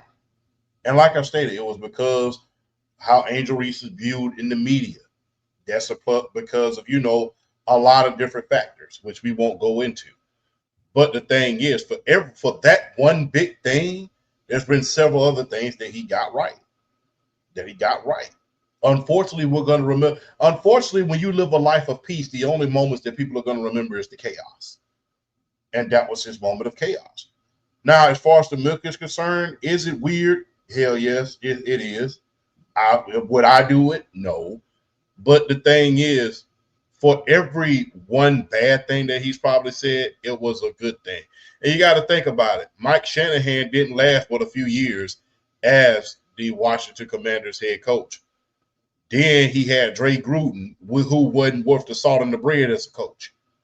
As evident, he hasn't had a coaching job since. So, and they even got in a little beef about it. Recently. Yeah. So, for every one bad thing that you would, and like I stated, especially when it's America's Barbie, that being Angel Reese, when you go after and say untrue things about her, of course you're gonna feel the full force of everybody's wrath. But for every one bad thing that he said, there's been several other ones where you can say, okay, he has a point there. All right, he has a point there. Hell, he even bigged up. Even if you go back and look at it, during the second half of the season when she was on a flat out tear, who was the first person to announce it? RG3. When she won Defensive Player of the Year in Unrivaled. Who was the first person to announce it outside of myself? Because they claim people that wasn't watching it. Who's the first person to announce that she won Defensive Player of the Year when she was Unrivaled before that incident in the first game even happened? It was RG3. So for every one bad thing that he may have said, it's been like 50 good things, but the chaos is always going to make the news. Totally.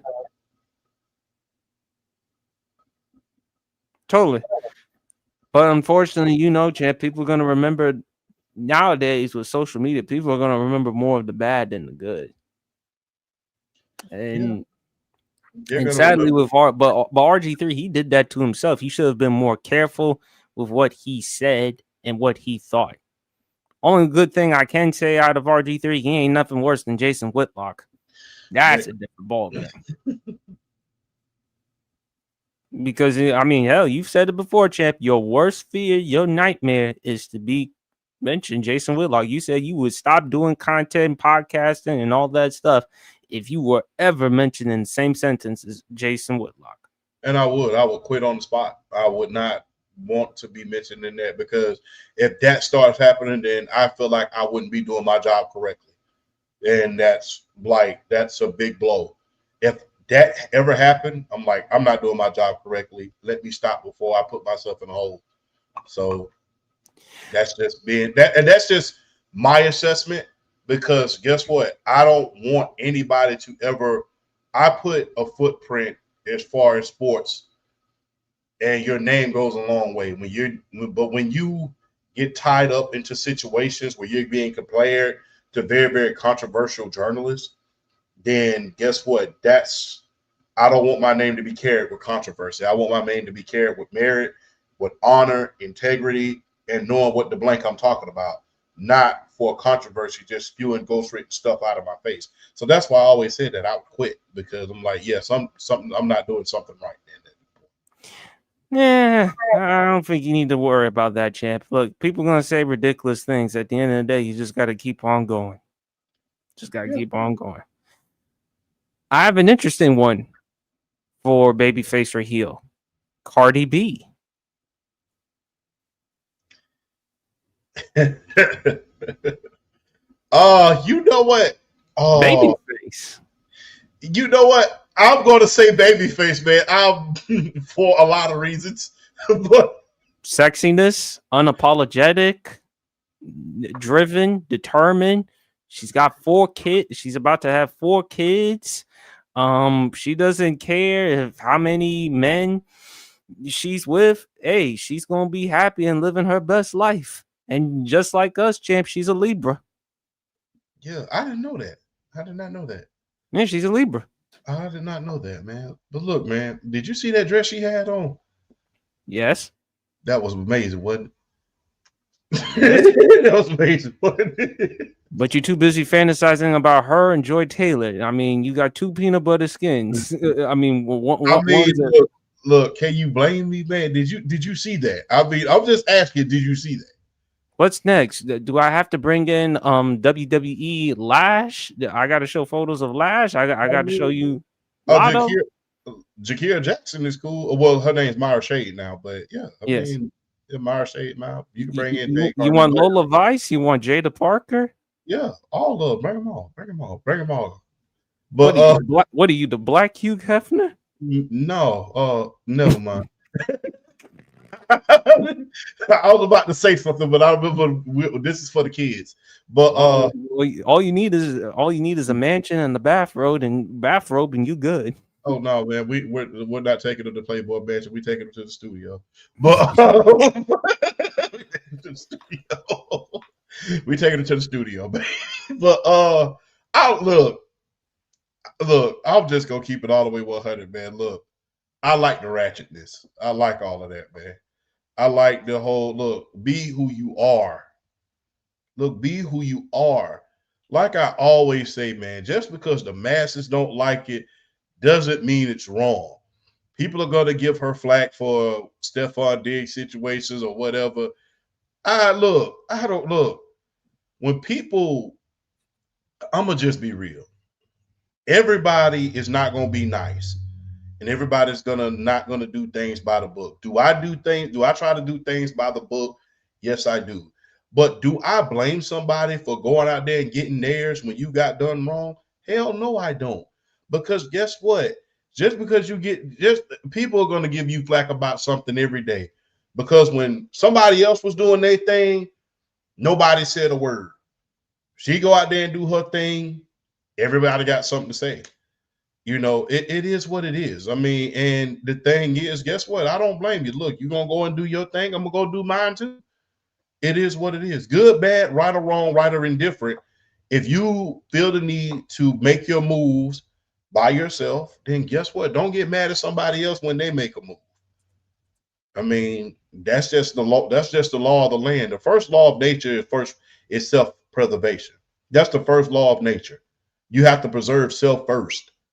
And if somebody who I'm in a relationship with is out there doing their thing, and I'm gonna go out there and do mine. And that's just the law of the West. If we bring it back, we bring it back. If not, so be it. I'm not finna you can't get mad. I hate when this one thing I hate in life is double standards. We saw Offset do his thing or whatever, but all of a sudden, Cardi B, she's in a relationship and left out and in a relationship with a little souvenir now. Now all of a sudden everybody got something to say about it. But hey, he was doing his thing as well. You can't get pissed off at somebody when they doing their thing. And when everybody doing dirt, don't be surprised when mud gets slung around. That's the thing. When you do dirt, you get dirt. So I don't blame anybody for doing their thing. Like I said, would I do it? No, I try to do everything the right way. I try to do everything in accords. But in the great words of Chris Rock, but I understand. So, I mean, and I don't blame Stephon Diggs at all. That's Cardi, man. That's Cardi. So, I mean, that's Cardi. So, hey, when people are doing their thing and you decide to go off on a limb and do your own thing, that's fine. But, hey, you can't have double standards in this world. You can't be talking about, oh, yeah, this and that. And then you can't be silent when somebody is wronged. And then when they go out there and do something, then all of a sudden it's an uproar. That's kind of very, very double standard. And it's very, very like two-faced, if you ask me. That's kind of like somebody slapped me in public. And then I leave and go get a bat and go back and hit him in the face with a bat. Oh, man, you're wrong. This dude just slapped me. Like, what are you talking about? But unfortunately, the reaction gets the attention and not unfortunately, the retaliation gets the reaction and not the thing that started. Like I said, everybody's been there before. You hanging out and all of a sudden the school bully come by and pull a little prank and you sling him to the ground and you beat his butt. But the principal don't see the fact that he hit you with a water balloon. He only saw the fact that you beat his butt. But I like Cardi, man. It's the things about a person's life. It is what it is. And guess what, man? If the only reason why people get pissed off at some of the stuff that celebrities do, let's just be honest, because you don't have an opportunity to do it. If you could do it, I would just be real. 9 times out of 10, if somebody could do the same thing that people could do to them, 9 times out of 10, they probably would. And they get pissed off of it because either their conscience won't let them or either they won't do it. Either their conscience won't let them, they don't have the option to do it, or they won't do it. Either they can't, don't have the option to, or won't do it. One of the three. But if they had number one, the courage, or number two, anything else in order to do it, then guess what? They would. People act like, I hate class policemen. Stop acting like if you had the opportunity to do something crazy or just go out there and do your own thing that you wouldn't do it. You just don't have the option to do it, or your morality won't let you do it. Like I said, would my morality let me do something crazy? Probably not. But the thing is, I'm not going to knock somebody else for saying, okay, if you're going to do your thing, I'm going to go out and do mine. Just don't be mad. I always say this in any situation. Don't be mad when it's somebody else's turn, whether it's good or bad. If something good happens in somebody's life and they're able to reciprocate, don't get mad when it's their turn. If you're good to somebody and it's their turn to be good to you, don't get mad when it's their turn and they get their blessing. At the same time, if you do dirt to somebody, you do somebody dirty, you insult somebody, you do something nasty to somebody, and they go back and they get their lick back, don't get mad when it's their turn. It was their turn. Now it's your turn. So, I mean, hey, the main ones that don't want to give mercy to be the first one to beg for some. So, hey, I don't blame her at all. It is what it is. Babyface, man. I just, and plus she's a hell of a promoter, hell of a businesswoman. Do you know her album? Not even 24 hours and already platinum. Yeah. She knows that's something. And look, people, I also like her when she talks about politics, when she talks about a lot of other things. That tells you that Cardi B can not only rap, she can also entertain. Now, people don't like her because of the ratchetness, of course, how the way she talks from being the Bronx.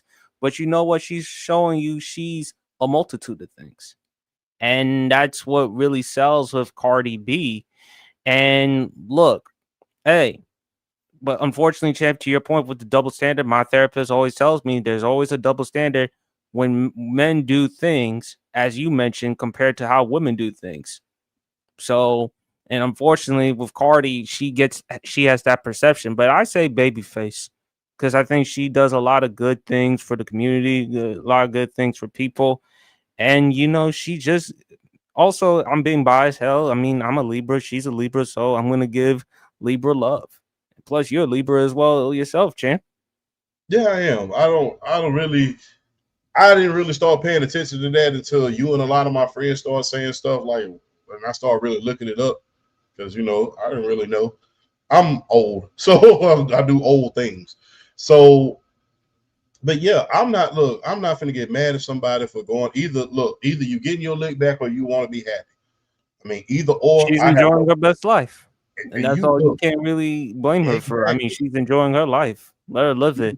And my thing, he out there enjoying his damn life. I mean, there's a lot of things that I won't get into here, but yeah, it's a lot of stuff that, you know, it's like, stop with the double standards. It's, you know, when you out here acting a fool and then it comes back to you, then don't be mad at it. You know, if I do somebody dirty and it comes back to me, I can't get mad at it. It's just payback for the dirt that I gave out. Karma is a you know what, and it will come back and it will bite you in the you know what. So guess what, man? Don't be mad and telling her what she need to do. She needs to do this. She needs to do that. No, we weren't saying that when he was doing it. When he was doing it, we said that dude wild, man. That dude wild. She doing it. Oh man, you know, no, that ain't how it works in this world. It's Hey, like, Champ, go to Roland Martin because he pointed out the hypocrisy on how so many people were offended with that WAP video with her and Megan Thee Stallion. Just go on Roland Martin Unfiltered, and he talked about how there have been far worse tracks. And he basically just said, hey, if you're not a fan of the art, the style of the music, that's fine. But don't act as if don't act as if we've never heard worse music than that, because we've heard far more. Look, and you from the South, we've seen some videos. We know about Nelly's tip drill. Again, and it's not just the rap of the art. We've seen, look, I'm a rock and roll fan as well. I love classic rock and roll. We've literally seen albums by certain artists that has very, very suggestive type of themes that is really anti-religion, I would say. We've seen that. We've seen songs on AC/DC's album that we've literally bopped to, that WWE promoted a SummerSlam to, called Highway to Hell. We've seen that before.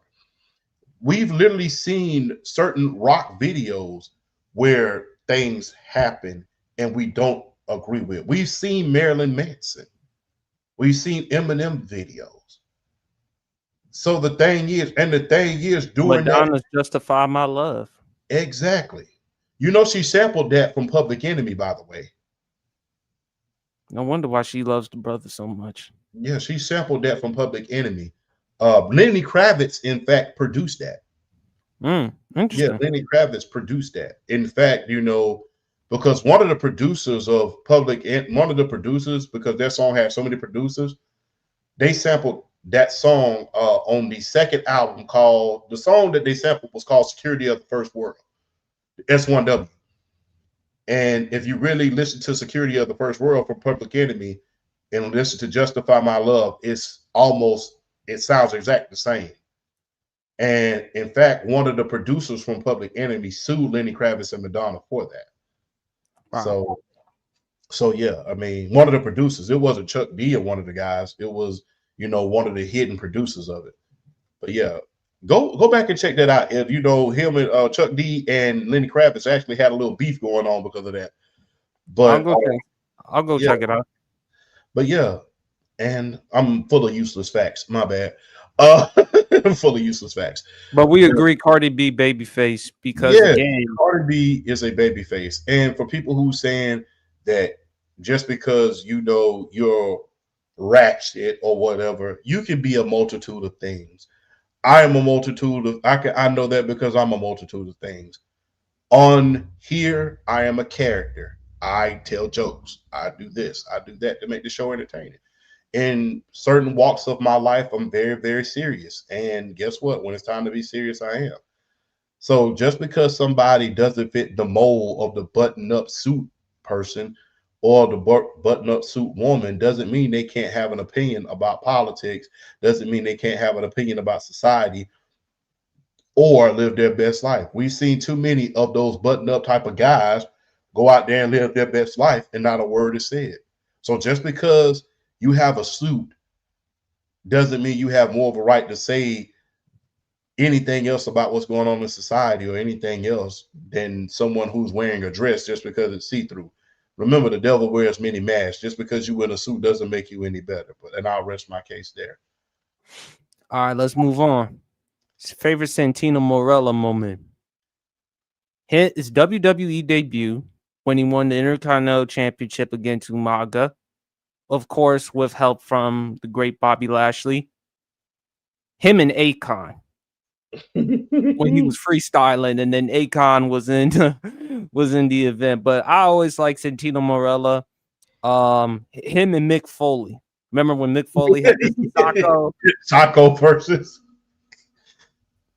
But I like Santino. Unfortunately, he still gets some criticism because of, unfortunately, the Royal Rumble record. You know, the quickest elimination. I think it was like what, a second. Yeah, the minute he walked into the ring, he's out of the ring. But I always like Santino. His personality, his enthusiasm. He's a lot of fun, man. But those are my favorite moments from Santino. What's yours, big fella? I'm not gonna lie, this time with Beth Phoenix was funny as hell. This time with Beth Phoenix was funny as hell. And you have to admire a person like that who is willing to, you know, people deem it as unmasculine or whatever, but you have to admire someone who's willing to kind of like make people laugh despite themselves. And some of her picking him up and stuff like that shit was genius. If you really want me to be honest with you, it was genius. And I loved every minute of that. His debut, arguably one of the greatest debuts in the history of the game. You debuting and winning the Intercontinental title against Umaga, one of the greatest heels and one of the most dangerous heels in the history of the WWE. Before Solo Sikoa, before Roman Reigns, before any of the bloodline, this guy was the most dangerous guy in the world. The Samoan Bulldozer, God rest his soul. and you win a title from him with the help of Bobby Lashley, but nevertheless you won. That was one of the most impressive debuts ever. Him and Mick Foley, like you said, that was funny. You know, that Royal Rumble, he was entertaining. You know, I think people, look, we get too caught up today in the quality of wrestling matches, which, yes, it's wrestling, it's a sport. But we have to remember, some of these guys were not hired for the wrestling or their athletic ability. Some of these guys were hired for their entertainment ability. Some of these guys were hired for their entertainment ability. And Santino Marella's ability to entertain was great, especially for the level that he made it on. I mean, for him to walk into the ring at the Royal Rumble, get pulled over the top ropes and walk right back out of the ring and keep walking like nothing happened. Like I said, I don't think people understand what it takes to put yourself in these, what I like to call humbling situations in the entertainment business. It's very, very humbling. You're used to being a winner all your life. You're a winner you got to be a winner in order to get there.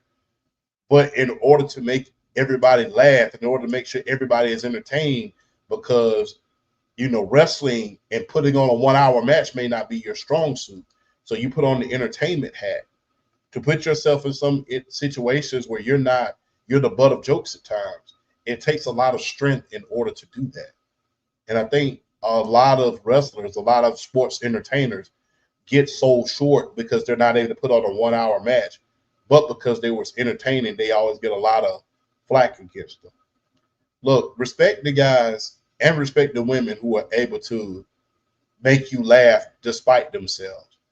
It takes a lot of strength not to take yourself too serious, especially when you know you've accomplished a lot, especially when you know you're intelligent, especially when you know that somebody can ask you a question pretty much about anything and you know what the hell you're talking about regardless of it.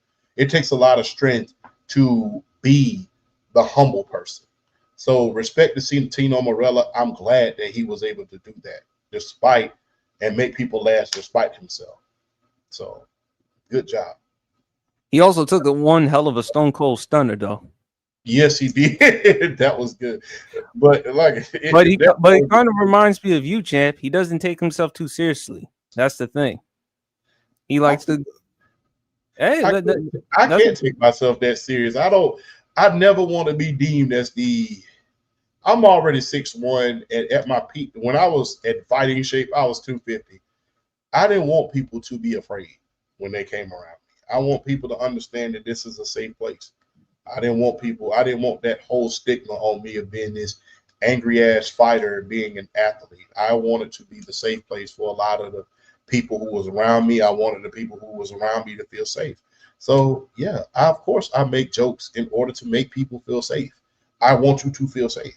Can I turn on the danger? Yes, I can. But guess what? It's a time and place for that. And I hope that's never a time. And when you take yourself a little bit too serious, God has a way of humbling that ass. I'm just gonna be real. God in life has a way of humbling that ass. So if you're not humble and you're not and you don't get within yourself really, really quick, even after an accomplishment, then guess what? Life has a way of humbling you. You don't know. And look, you don't necessarily, there's a stigma outright about that. I think that people love being the best person in the room. You don't have to be the best person in the room. If somebody is smarter than you, then that's the best situation that you can be in. That's the greatest situation because you get to learn. If you're the best person in the room, in every room that you walk in, that's a problem because what are you learning? And are you downgrading in order to fit in the rooms? And are you going in the rooms that you have no business being in at a certain point? Hell, when you first got me to do a podcast, I didn't know nothing about podcasting. I didn't know anything. I was nervous as hell. But you was like, hey, man, the same thing that you do on the videos, do here. Like I said, I still am not the best man in the room when it comes to podcasting. But you get to learn something. And when you're learning, that's how you get better. So if you're the best man in the room in every single room that you walk into, or the best woman in the room in every room that you walk into, you're walking in the wrong damn rooms, because in some of those rooms, you're not supposed to be there, because you're downgrading yourself in order to be there so you can be that best person in the room just because you're afraid to grow. Not only that, it gets boring to me, champ, because again, if you have to be the leader in every single situation, then how are you going to learn and cultivate relationships with other people? That's a problem. And look, like I said with the podcast, yes, although I helped you out with the podcast, and I'm glad I did, but at the same time, I always say, give yourself credit. You still had to do your part in order for you to succeed with the podcast and stuff. Look at what you're doing right now with your pod. So my thing is, like, that's the difference between you and I, champ. I still to this day take myself too damn seriously because I want more. I feel like nothing is promised. I feel like, look, I have this mentality. I might as well capitalize every opportunity. Time's the one thing you can never recapture. I just feel like I gotta grab it because there's no way, there's no possibility it may ever come back. So I might as well grab it as much as I can. And to your point, yeah, the Lord will tell you, the Lord will humble your ass. A lot of times I was humbled a lot. A lot of times I still do with a lot of shit. So yeah. Yeah. But like I said, but you're so great that it'll roll right off of you. Like I said, we like Kobe and Shaq, man. I don't take myself too seriously, because I'm just gonna be honest with you. Once I put my mind to something, I know I can accomplish it.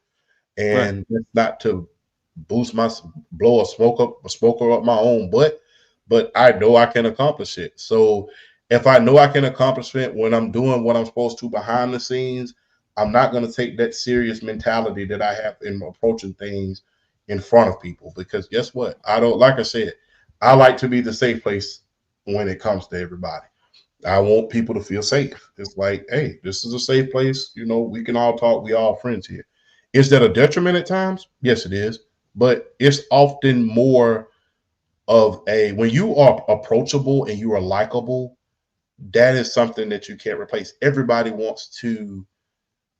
gravitates you when you're approachable, when you're likable. Ain't nothing like that big ass dude in the room that got a mug on his face. Nobody wants to talk to you. Because you're afraid that he may whoop your ass. Look at George Foreman and how he transformed himself. Remember, he was mean as hell during the first part of his career. God rest his soul. Remember, his second part of his career, he was more like Muhammad Ali. He was more approachable, more humble, more kind. And he invited people in, regardless of his massive size. He invited people in, and people wanted to be around him. And guess what? When you rooted for George Foreman, it's like it reminded you of your uncle. It reminded you of your father. Or Mike Tyson. Yeah. You gravitated to that. So yeah, you want to be, I mean, especially when I was a fighter, I used to smile, and to this day, I smile everywhere I go. I remember one time I was looking kind of serious at a grocery store, and I'm looking at some apples, and this older lady, I think she was like in her 60s, she tapped my shoulder, and she said, "I feel a lot safer if you smile." And I smiled for her, and I just kept on smiling. I'm like, okay, if that'll make you feel a lot safer, it'll make me feel a lot safer that you're safe. So hey, that's how come I don't take everything serious, because guess what? I don't want to scare the hell out of anybody. Mm-hmm. When you scare people in certain areas, bad things happen to you. That's another reason why we're not going to go into those bad things. But when you scare people in certain walks of your life, bad things tend to happen to those people, and we know what happens. Yeah, especially if you're suspicious. So yeah, can't argue there. But Santino, I mean, I like him a lot, man, as a character. So I thought he did a lot of good, man. Last but not least, favorite Pharrell track. Oh man, the work he did with the clips, grinding. I love fronting, the one with Jay-Z, him and Busta Rhymes. Like Your Ass on Fire, Pastor Cavassier with him and obviously Diddy. But Pharrell, man, his ability to collaborate with so many artists and the tracks, Lap Dance, him and Vita. So, and his art, not just that, with his brand, the Billionaire Boys Club. You know, that outfit, the style. I love his clothes, man. I love his art. He's a native from Virginia. Just love his art, just love his creativity, man. Not only with the rap, but also with the hip hop. He also worked with Justin Timberlake. And one of my favorite tracks that he was on for Justin Timberlake's debut album, Senorita. So I love that about Pharrell. What's you, man? I like Pharrell, man, because he didn't approach everything in a time where all the gangster stuff was going on. He didn't Had to be mind that. gangster, He didn't but he have was to, relatable. but he was relatable. I love that song with him and 2 Chainz. I'm gonna be fresh as hell while the feds watch it.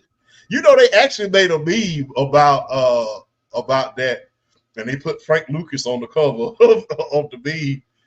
And they said the first black man in history to be fresh as hell while the feds watching. That was one of the funniest memes ever. And they're still from that song.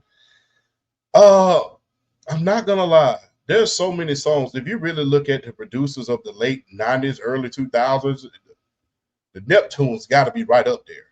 Mm-hmm. The Neptunes, I mean, there was rarely anything that you heard from the early 2000s that wasn't the Neptunes. When you think about the Clips, you think about the Neptunes. When you think about Jay-Z, think about the Neptunes. When you think about Snoop Dogg, you think about the Neptunes. When you think about pretty much anything in the early 2000s, you think about the Neptunes. You know, them or Just Blaze. So you put that into perspective, it's flat out amazing. Happy was let's not forget NFL Fever. Yeah. Remember that NFL Fever game with Peyton Manning on the cover and how they that soundtrack was something special, man. Bring back the soundtracks of everything, man. Bring back the soundtracks. Soundtracks were sometimes better than the movie or the game. You know, Happy was a great one, man. Mm-hmm. Happy was great. And the fact that he's able to expand, expand into the let's not forget the hats he wore. I love those hats. You want to wear them? Yes, I would wear them.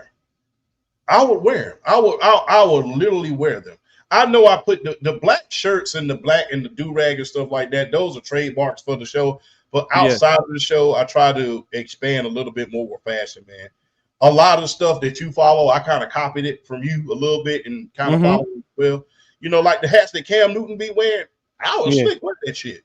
I would wear it because it looks good. It's well put together. It's pressed. It's neat. The little all the little ties and stuff like that. I love that stuff. So plus Southern charm. Yeah, Southern charm, man. Look, man, I'm gonna just be real. Not to get too deep into it, man. Look, cologne, a haircut, or in your case, the hair, a good pair of sneakers, and a smile. It's like a cheat code for a black man. That's a cheat code. So yeah, man, I love that stuff, man. The Prada, the Gucci, and the things that he wear, the suits that they put on, man, and the all black affairs, those look good. That stuff look good, man. The fact that and Happy was one of those anthems, man. And like I said, for him not to take the gangster approach and the bling bling approach when everybody was taking that, it's flat out amazing. Lap Dance was a good one. And remember the song Hot Damn, that was a good one. Yes. A lot of, like I said, it's so many Pharrell tracks that I can name that he just produced and everything. Like I said, the early 2000s, it was him, Timberland, Swiss Beats, Dr. Dre. So when you talk about greatest producers of all time, greatest composers, you have to put the Neptunes and Pharrell right up there, man. Because, like I said, in the early 2000s, everybody was getting produced by the Neptunes. And they had their own distinct sound that you knew it was the Neptunes. Like when you hear a Dre beat, you know it's a Dre beat. When you hear Swiss Beats beat, you know it's Swiss Beats. When you hear Timberland's beat, you know it's Timberland. When you hear Missy Elliott's beat, you know it's her. When you hear a Pharrell Neptune's beat, you knew it was them. You knew it was them. So yeah, I mean, their trademark sound. There you go, right there, Dwayne. That song "Frontin" was supposed to be for the singer Prince, but yeah, interesting context. Appreciate you, Dwayne, man. But yeah, to your point, Dwayne is a smart man. he is. And but look, Pharrell, man, the fashion, the art, the music, oh, that girl with him and Snoop. I love that track as well, man. And number one with him and Kanye. But yeah, I love that. I love that about Pharrell. But fellas, that concludes the rest of the Sports PSP podcast. I think BRF had to leave to take care of some family stuff, but always a pleasure having you on, BRF. Big fella, any final words, man? Be kind, be humble, be graceful. Always a privilege, a pleasure, and an honor to be on the Sports PSP podcast. As always, man, I call it the highlight of Friday nights for a reason, man. Every Friday, I look so forward to being on this show. Every Friday. Thursday when Thursday comes, I'm ready. When Friday gets here, I'm like a kid. I'm like, all right, let's get it on. So, yeah, so it's always a privilege, a pleasure, and an honor to be here. For everybody who's out there in TV land, if you haven't liked or subscribed, make sure that you do. The New Jersey Genius, the guy sitting to my left, your right, knows what the blank he's talking about. He knows sports. He knows fashion. He knows a lot of things, man. So like and subscribe to him, man. And look, 140,000. That's all you need to know. That's how you know people are listening to you. When 140,000 people are subscribing to your channel, that's how you know that people are listening to you. And that's what this great man that's sitting next to me had.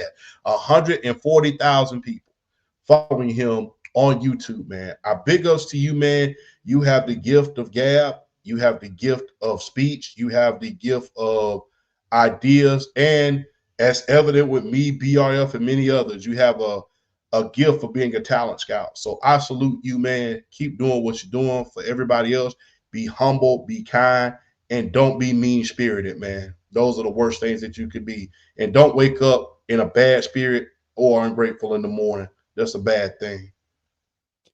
Appreciate you, brother. Thank you for always being on the pod.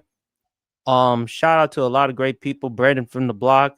Again, happy belated birthday. Shout out to Angie, Mama PSP, Kaylin, Maddie. Shout out to the beautiful, lovely D. Love you, D. Love you you're like a big sister to me.